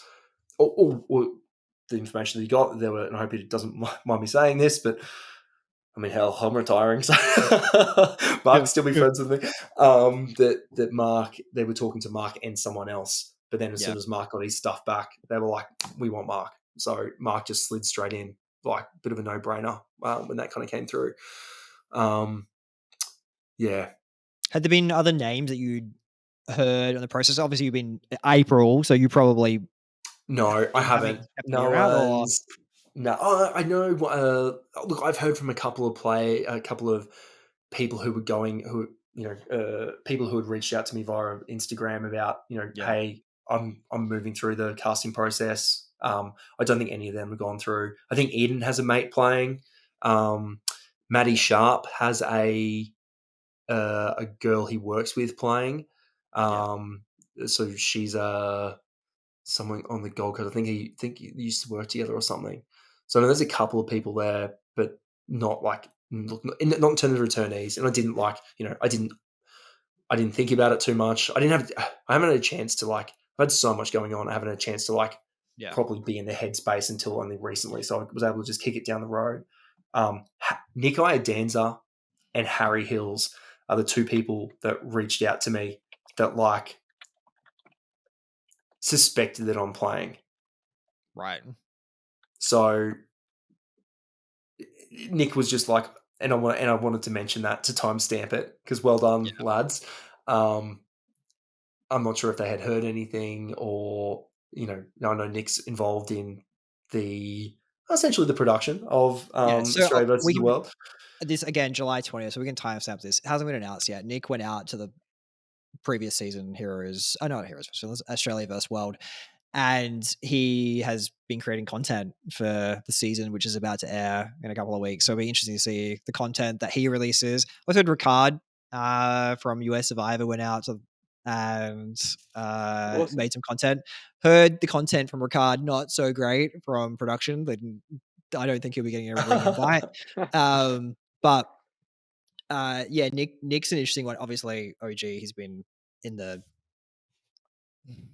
connected to the show for a really long time, and I think I know enough about Nick to know that he probably definitely couldn't play at this point with his family and what's happening there. I think he's said this publicly, but his daughter has had some medical stuff recently as well, so family definitely takes priority. Harry's an interesting one because he's someone who has an ultimate redemption arc, and is someone I would have probably placed very high on a list of people who might come back for a third time. How certain are we that there's only going to be two men? Only based on what production has told me. So whether or not I start trusting or distrusting them now, I'm not gonna hedge my bets, but I'm not gonna be surprised or I'm not gonna be surprised either way. I'm going to be if they've lied to me already, I'm definitely gonna be going in a hell of a lot more cautious because right off the bat they've misled me. So that's not a great foot to be starting off on. But there's been a lot of transparency, which has been really good, and because I've gone through a bit of a tough family time in the lead up to this, and the production and particularly Phoebe as well have been fantastic and very accommodating. So huge shout out to Phoebes. She's been really great with her patience and stuff as I've been able to get through to this element. Let me ask you this one as well. And it's so good to hear. I actually think the show in itself has done amazing. It's the last couple of seasons. Australia vs. World's about to come out. I'm aware that families were out for that season. It was short and there were members that had families out. This upcoming season, there's a few of you who have kids. Have you asked about whether that's a possibility? Have you asked whether your family could potentially come out at some point if you're there for a long time, or say you make jury and you're there for 2-3 weeks? Have you asked whether family can come out potentially in advance? I actually haven't. Could I recommend that you do ask? Yeah, probably need to. Yeah, if that's something that you want for your for Beck as well. I'm just not sure because Beck will still be working full time. like we're leaning on my parents as well to, Yeah. because I look after my daughter one day a week. My parents will be, looking at like they wouldn't be self-sustainable over there. Like, No, and I say that probably not. Yeah. I say that from the standpoint of support, because I know from the last season one of the big talking points, even for players that didn't get on, because so many of you guys have had kids in the past. I think the show has like evolved a little bit from that. You also talked about like Mark reaching out to you about like payment for Yeah. playing the show. Is that I've heard some this is from a different source actually. I've heard some conversations around that might look different compared to even heroes versus villains. Budgets are obviously changing in an Australian Survivor. Jonathan will chat about. I do want to talk about Jonathan in a sec as well. This podcast has already gone for forever. When you played last time, I know that from our conversations, like you spoke about, like you were we were later in for heroes versus villains, or were you in the Yeah, I process was for a initially period? I was initially in early, and then I got cut, and then I Then was like a cut. week out, and then they Yeah. came to the party on an appearance fee. And look, the appearance fee wasn't like, don't worry, guys, I wasn't retiring on it. No. It was enough to kind of scrape through for, and because I had to quit my job at the time to play and stuff, so it wasn't great. This was definitely a different conversation. It started off with like, look, there's no budget, let us know what it is, and then we'll go to the network and go from there. And there was a Yeah. little bit of like back and forth to get to that point. I'll give you transparency here, so you kind of know I will be, with it to an extent, I will be worse off than I was last time. Yeah. But if I go early, essentially before merge, I'll be better off if I make it past merge. But like I've essentially got a small set fee, which I'm not kind of missing out on at the start, and then if I make it through that, it'll be better than last time. But like, ideal case scenario is I go that I'm first boot and straight out of there and take that and Yeah. leave. But And that's that's the thing. exactly what I plan not to do. But it's just I need to protect myself. No, of course. And this is the big thing where you have people who are returning to the show, like you have jobs, you have family, you have bills to pay. Like it's hard to just say, I'm gonna give up my job, which some people do give up their job to go play this game, especially for a third time. Like it's a lot. So I appreciate you answering the question because it's a tricky one to ask. Yeah, And for and get it's people to probably be like open about it. And this is something that I know has been discussed really from like back when Luke played season 4, yeah. and to come back.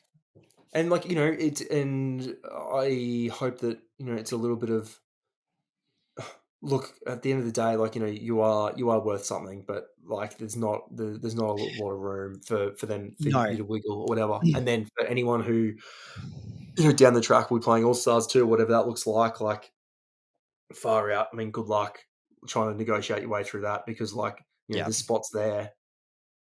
And at the end of the day, like, you either want a seat at that table or you don't. Like, that's that's gonna be a really tough one, because like at the end of the day, there's a lot of people who would do it for free. Like they'd easily be able to fill those spots.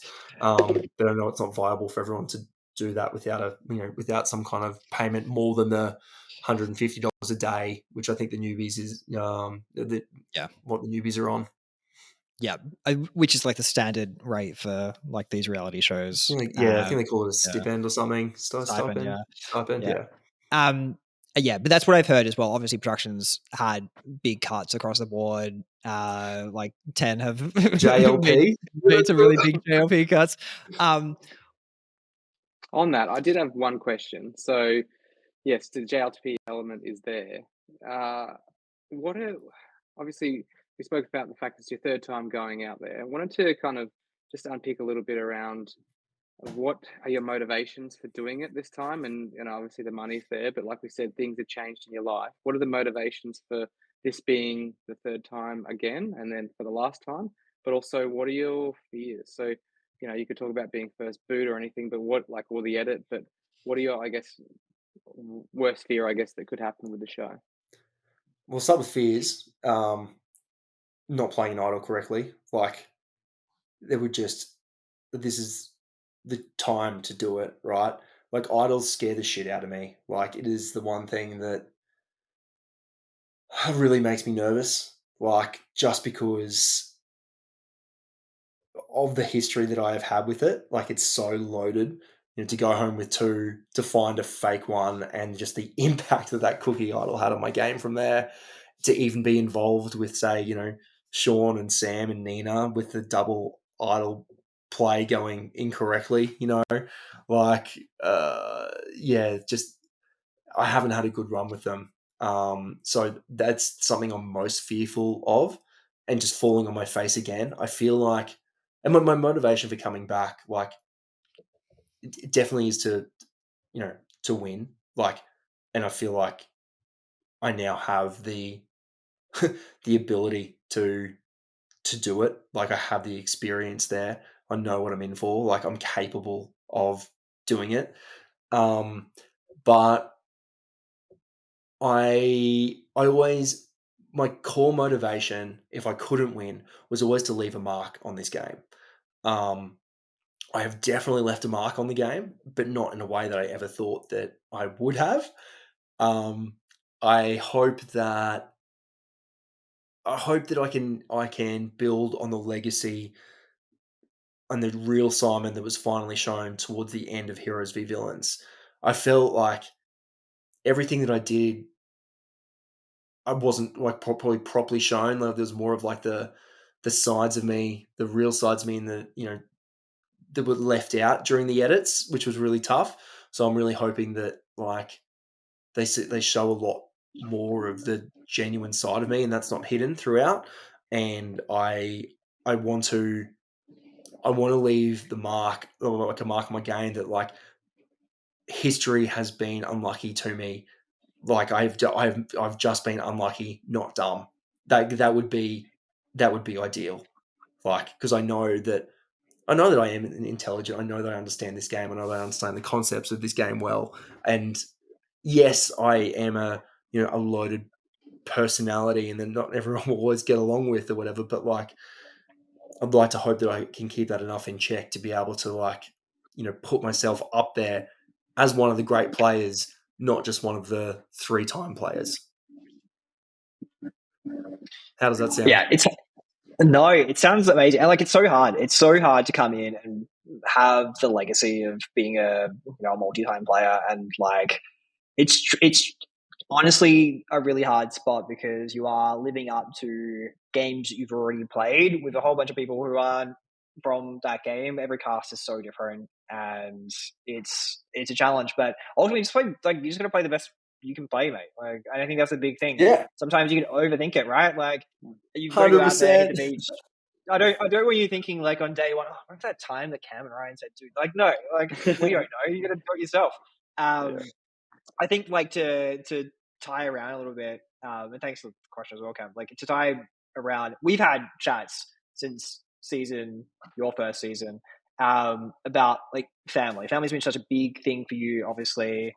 I hope it's okay to say, like, your partner Beck, and her name, and you talked about, there was the possibility of doing Bloodburst Water together. That didn't happen.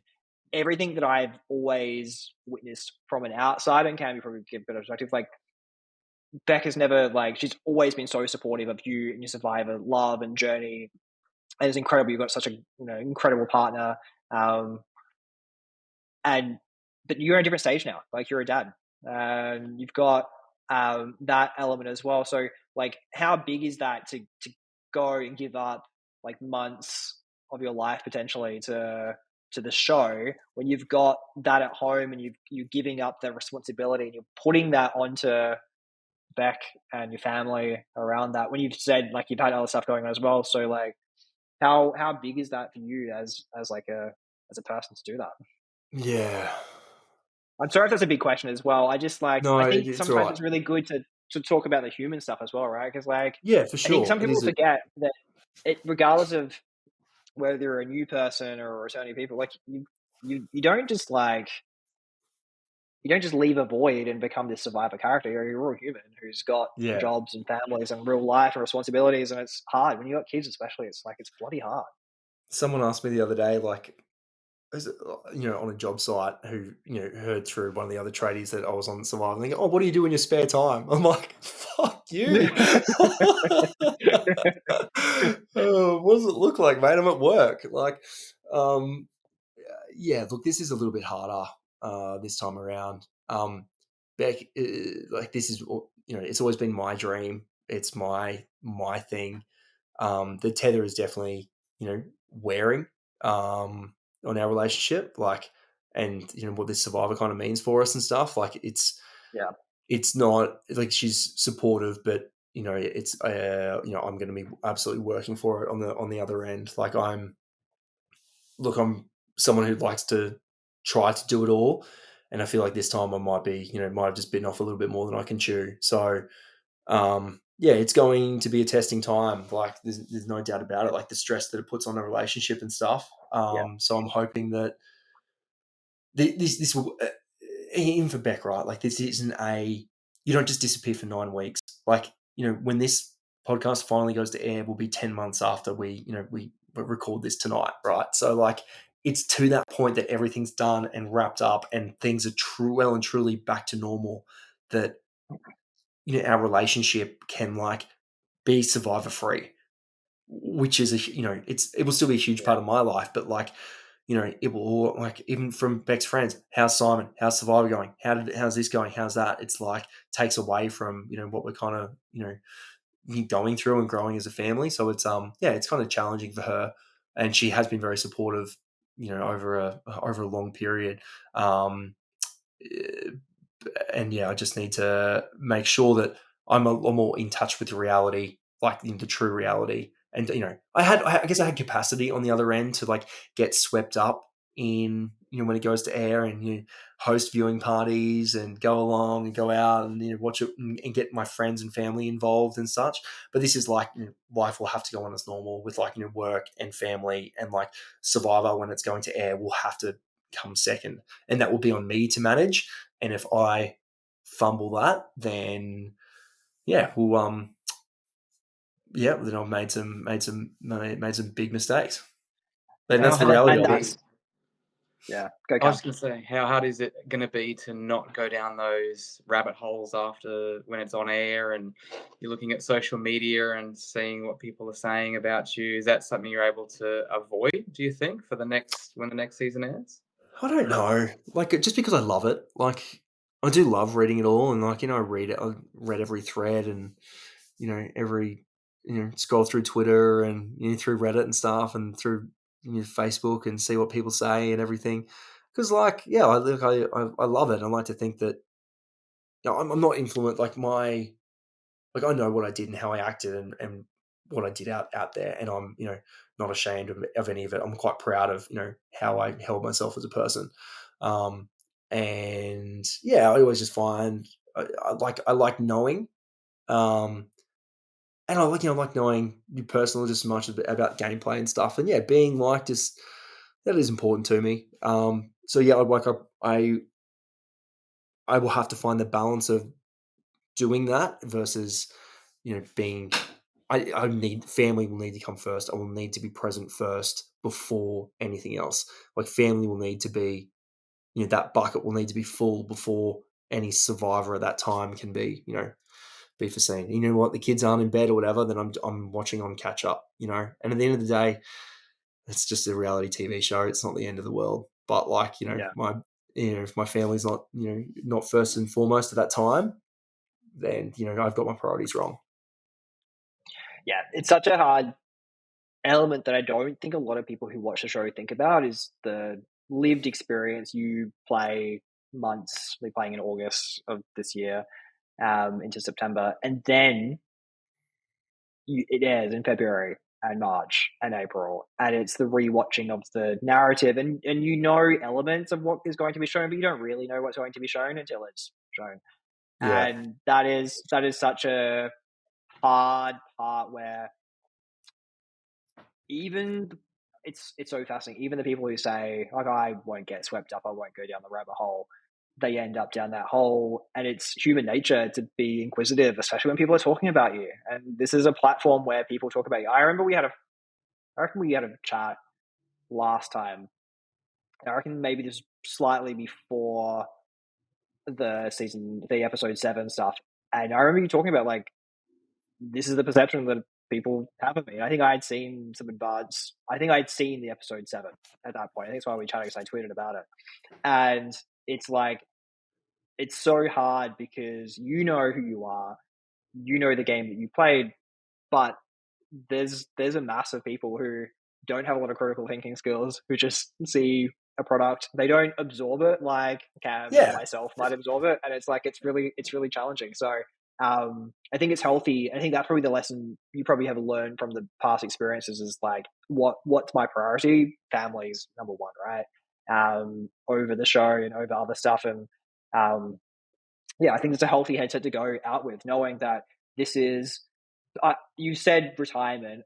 I'll believe retirement when the show retires, because I feel like everyone who says they're never playing again, like it's hard when you get the phone call to say no. Yeah, yeah. So yeah, family first, but yeah, this is something. Yeah, the thought of playing again after that, like, oh man, like even going back and sleeping on the beach, like, oh, I'm so not looking forward to it. Like, it's not fun being wet the whole time. A bit of a like, I'll show you what I was doing today. I'm doing his day one outfit. Trying to work through this. I'll see if it all gets approved. But I was unstitching. This is what I do every time. I've unstitched the waterproof, breathable, insulated lining and all the tags off my jumper, and like scrunched it up and made it look like just a generic Kmart hoodie, as opposed to like a full blown waterproof, like almost snow jacket, like similar kind of thing. So I spent today doing that in preparation for like hell torture again, because it's fun but it's not enjoyable. So far out, here we are. But yeah, I don't know. Like I'm not sure if I want like I just. You never know what happens in the future, but I have no intention to then play again. And like, I think that was a requirement from my wife as well, about saying that this is it. Like, there's no more ifs and buts or whens or whatever. Like, yeah, this is it. So, and it's also something like that I will really enjoy is like saying that and like having it done and being able to like, be as transparent as I have been on a podcast like this. Like, I don't want players having a relationship with me that is pre-gaming. Like, absolutely fuck that. Like, I do not want anyone who is like being friendly with me for the sake of maybe playing again with me, because I am done. Like, I very much will be continuing to leaning into this community, but like I want to people who want to engage and interact with me, I want that to be for the right reasons. Like the relationship I have with Mark, like, yeah. I think it's such a cool headset to be going in with, like, to know that this in your mind is the last time, and it's kind of liberating in a way, right? Like it's freeing. You can just play how you want to play. And I have nothing to lose. I have everything to gain. I have nothing to lose. If I go out first boot, I either fumbled something, or I was, landed in an awkward spot as a returnee on a tribe of newbies who didn't want that around, didn't want that narrative to be. Yeah. If I go through and win, the trilogy will complete itself perfectly. It's like it'd be an amazing finish to something that has given me so much. And anywhere in between, like, like the rest will be history. I don't think it matters what happens. Like, it will be what it will be. But I'm ready to like embrace it, like on the way through. And like, I can't, like, my story can't get any worse, or I can't, what's another couple of rakes to the face, like, I've been there. Like, I can prove, like, my daughter will be, will come back and watch this one day and see that, if I can be resilient and be a nice person and, and set a good example. Like, yeah, that's more important, to guide my game as far as I can. So, I will do everything I can within my power, and do it well. And I won't have a problem lying and, a bit of extra pillow talk to, to get my way where I need to. So yeah, I've got nothing to lose. No, I love that, mate. There's like 1,000 things I can ask you, but we're 2 hours in. Is there anything you want to say? Is there anything else you want to say that we haven't talked about or add? Cam, I'm sure Cam, you probably had a couple other questions there. What else have you got for us? We've got through most of them. The main thing I wanted to ask was, previous seasons you've been in really different space, like we said, lifestyle wise and career and family and everything. You would have been in your bodybuilding days, going to the gym. What does preparing yourself for this season look like physically? So you've obviously, been doing a lot of work on the mental side of it, preparing yourself. But have you been training at all, or are you just going to go into the kind of as your current level of fitness? Mate, just before Simon goes there as well, it's like I have seen the Strava stats. I have seen the pram being pushed, so I know there's been some extra work. There's a bit of running. There's a little bit of running. Look, I have not stepped foot in a gym in 2 years, but as a I've got blisters on my hands from what I've been doing like over the last week at work. As a chippy, it is the ultimate career for to create a well-rounded survivor player, as someone working with their hands with so many tools that need so many critical thinking and problem solving based things.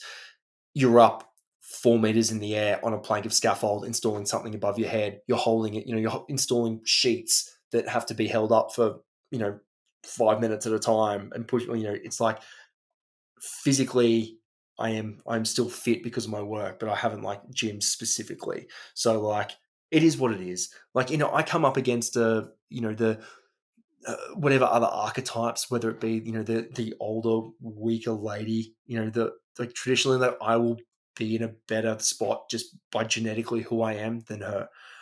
I will always struggle against the small yoga Pilates fitness girl like a Brooke. Like, we won't have, it'll be interesting when our skills kind of collide where it goes to like, hand-eye coordination and like, puzzles or like, those things where you're stacking dominoes or whatever. Like that will be really cool to see. But like, there's nothing that can prepare me like physically. I am what I am, and I haven't had time, even in all the notice that I had, to do anything about it. I've had more important things to worry about in my life.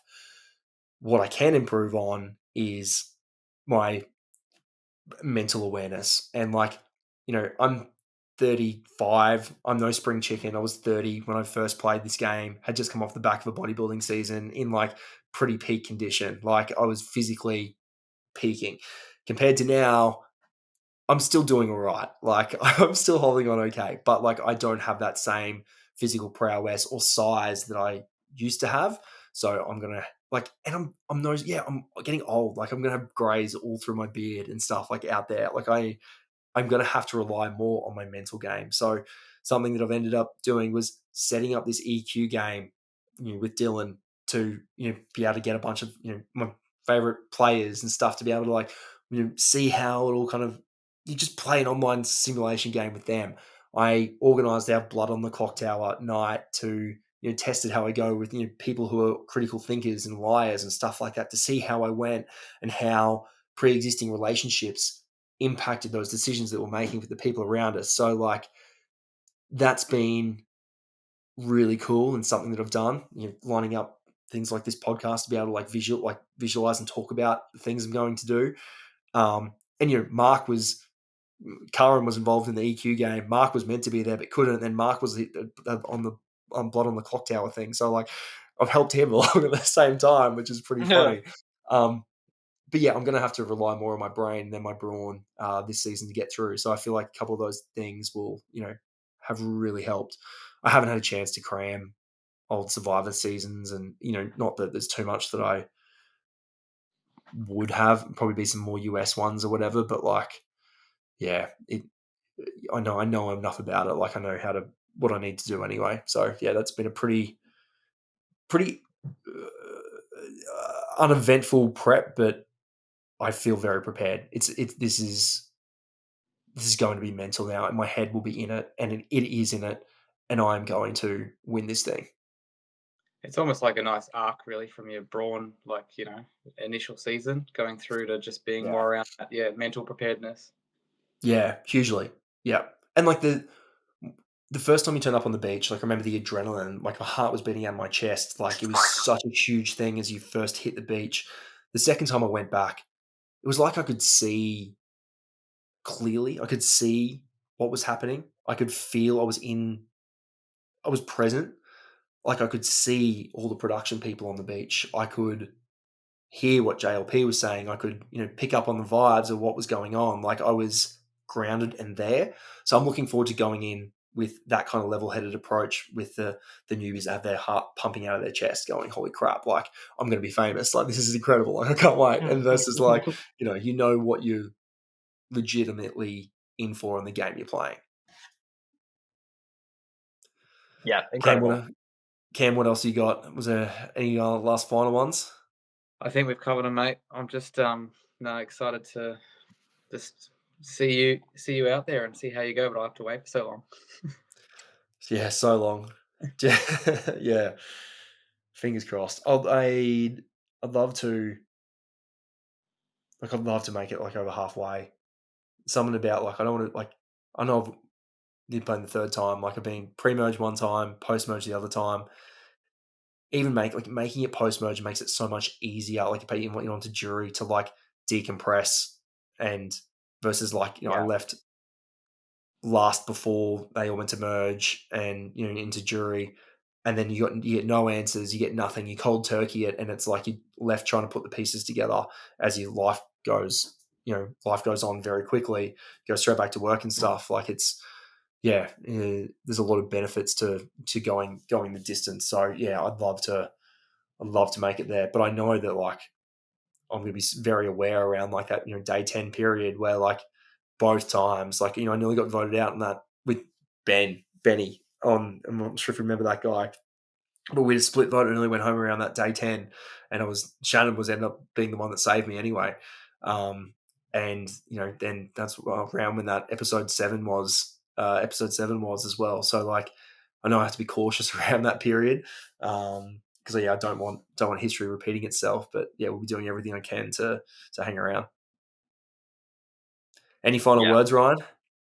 Look, I am genuinely super excited for you. It is an amazing thing to go back and play, not only twice but for a third time. I've been fortunate enough that I've had friends go and play and knowing that they're going to go play again. So I feel grateful, firstly, that you shared, because I know that's a big thing to have the trust to share. So thank you for that, sincerely. But just go be yourself. I think ultimately, we can talk for hours about, do this is what Boston Rob did in episode 4. This is how he got his leg. It doesn't really matter. Every season's so different. You've got to be yourself. The way that, if you look at the winners of the show in Survivor in particular, I think it's just a point where you play the game that you need to play. You get a bit lucky. Survivor is a luck-based game ultimately as well. And you just need that roll of dice to go the right way. And you can make your own luck a little bit as well, of course. But you, to me, and I said this to you multiple times, I think you're a fantastic character for the show. So this is just TV, Simon. I think you're a fantastic character. It is not surprising that you've been called back, but just as a person, as a mate, super proud. It's amazing. You should be really proud of yourself. And if this is the retirement, you go out and just have fun, leave it all out there, and just enjoy it. I think that's the big moment when it's really hard out there and it's got to be really shit in moments.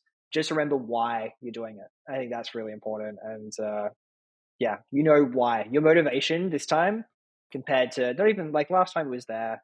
The first time, it was just an experience. But this time the motivation is there. And you've said it multiple times, this is Simon's season. So make it your season. Yeah, that's great advice, mate, and thank you. That's some very kind words from for both the player and the person. So that's really cool. I'm stoked to have your to be on this journey with you, and both of you guys. Like it's super cool that I found people that I can share something that's so important to me with. So it was an absolute no brainer, and I'm stoked to have you guys along to be able to like talk this shit, because this stuff's fun, right? Like to be able to Yeah. talk about the anticipation of it all. It's just a bit different, right? We spend so much time analyzing it post show and stuff like that. Like just to do it from the other angle. Like just a bit of fun. Yeah, no, it's going to be amazing, and we'll see how it all goes in a few months' time. And like, I don't know, this podcast might come out, it might not come out. I've done podcasts that haven't come out in the past, so it's totally fine. I hope that doing this is a bit cathartic, and it's good to just share and get it out there and talk it out. It has been good. That's the goal. Like, the goal isn't necessarily about a few thousand people listening or watching. Like, that's great, but for you, ultimately, I hope like it's been good for you. And just go and kill it. Just go like kill it. And if David is the host, I know you don't know, but if David is the host, just go like go make your mark. Go show it who the real golden god is of Survivor. It'd be pretty funny, like to have him there and be like, "Oh, didn't know they were filming Getaway in Samoa." Just really keep Dave on his toes. That'd be fun. But but this is also such a cool time capsule, mate, to have as well, to go and listen back. It'd be really good. Something that what was I saying with Mark? Mark was saying that if we do kind of work together, that we should have like a real fun and giggly and boyish relationship out there, and what that kind of what that would kind of look like and stuff, and just because you do take that moment and that point in time to go I am back here, and this is maybe not the ideal conditions, but you got to have fun with it. You got to be enjoying it, and because you think about you hear from everyone who goes, comes off that beach. He goes, "Oh, of course, I'd love to do it again." And you look at the game, and you're like, "You'll never do it again." But to be the person who's getting the call for the third time, man, watching watching these poor fuckers in Sydney and Melbourne, pre-game and stuff like that, for All Stars too, and just I hear stories and the alliances that have already formed, and people think they're all going back and stuff like that, and then to just swoop in casually and scoop up a third ticket. It's pretty funny. So so anyone else who's listening to this is an ex-player, don't get too far ahead of yourself. And don't let the real relationships outweigh the TV ones. It's important. It's important to have good people around you. Yeah, 100%. Cam, you want to end on a note at all? No, just from your family and friends, we're all pumped to see you go again. So we'll be watching with you, whether it's at the pub with everyone, or if it's more low key, like you said, whether it's just a bit of family time. It'll be good regardless. That's good, mate. I did my family and friends document today, and you're on that list again, which is exciting. You're a little bit lower down this time. But I'll take default. I got Beck and Bonnie on there, and then, but I feel like for some reason or something's going on that I feel like you'd be next up there. So fingers crossed. Last time I went through that process, I showed them this. Oh yeah, it's a buff from your Bucks party. That's from my Bucks party. And they were like, "Oh, if he makes it to the end and you come on the show, you have to wear that." Oh my god. So you need to wear that. Yes, you must wear that. If you're there at the end and Simon is there at the final tribal and there it is, you must wear that. That has to be soon. I love that. Guys, thank you both, and Simon, genuinely thank you for coming on and just giving your time and talking about this in the lead up to you playing. And I hope it is a time capsule for you. You can go back and listen to it at some point and think about what is about to happen, which is an amazing experience, mate. Best of luck. We're both pumped for you. It's going to be it's going to be amazing. You're just going to have the best time. And like as you said, whether you're first out or you're making to the final tribal, like just enjoy the experience because it's one of those things. That's where we'll wrap it. Simon, it's your podcast. Any last words before we wrap? No, huge thank you to Ryan for being a huge supporter and friend of mine along the way through, and Cam for just being a personal bud in my corner along this entire journey from the start. It's awesome to have you guys here. To all the viewers, I hope you enjoyed whatever I managed to cook up out there. Thank you for still trusting in this franchise, regardless of whatever shape and it has taken on. I'm probably I've got some new snuffed hats that that are probably that I'm probably not doing anymore, that I'm probably just wrapping up. So if anyone goes back and listens to this, just send me a message and I'll probably able to flick some out discount to get rid of the last of the stock because I have a few of them there. But I'm prepared for such a wild ride, and this franchise and the support that the community have given me has been more than I ever could have imagined and asked for. So for one last time, it's time to ride the lightning and let it rip. So let's go. Recording these intros and outros. So I am really grateful to everyone who has made it this far. You are a real one, and I am grateful. And it takes me back to the Patreon days, a bit of the secret squirrel stuff where we used to do these hidden podcasts that no one ever saw with Nick and AK and a few others. So thank you for slithering through True Snakes if you've made it this far. As I said at the start, if you can subscribe on Apple, Spotify, whatever podcast app you use, or if you're watching on YouTube, I'd really love to get to 500. To be honest, I'd love to get to 1,000, but I think 500 is probably realistic. Subscribers on YouTube. I've never really used the YouTube before. I tested it a little bit last season for US Survivor, and it was kind of fun. So if you are interested in coming on this new journey for me, 10 years in, I'd love you to be there on the snake ride as we slither through Survivor 50 and Australian Survivor Redemption and all the goss. And I do have more goss.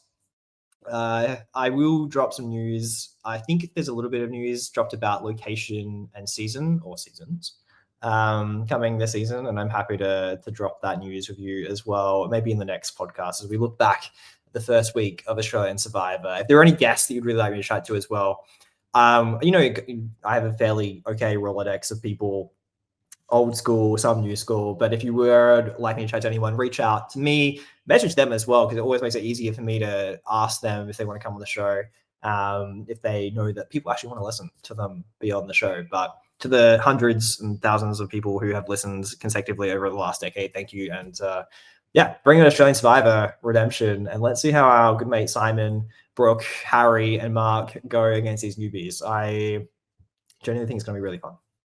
But yeah.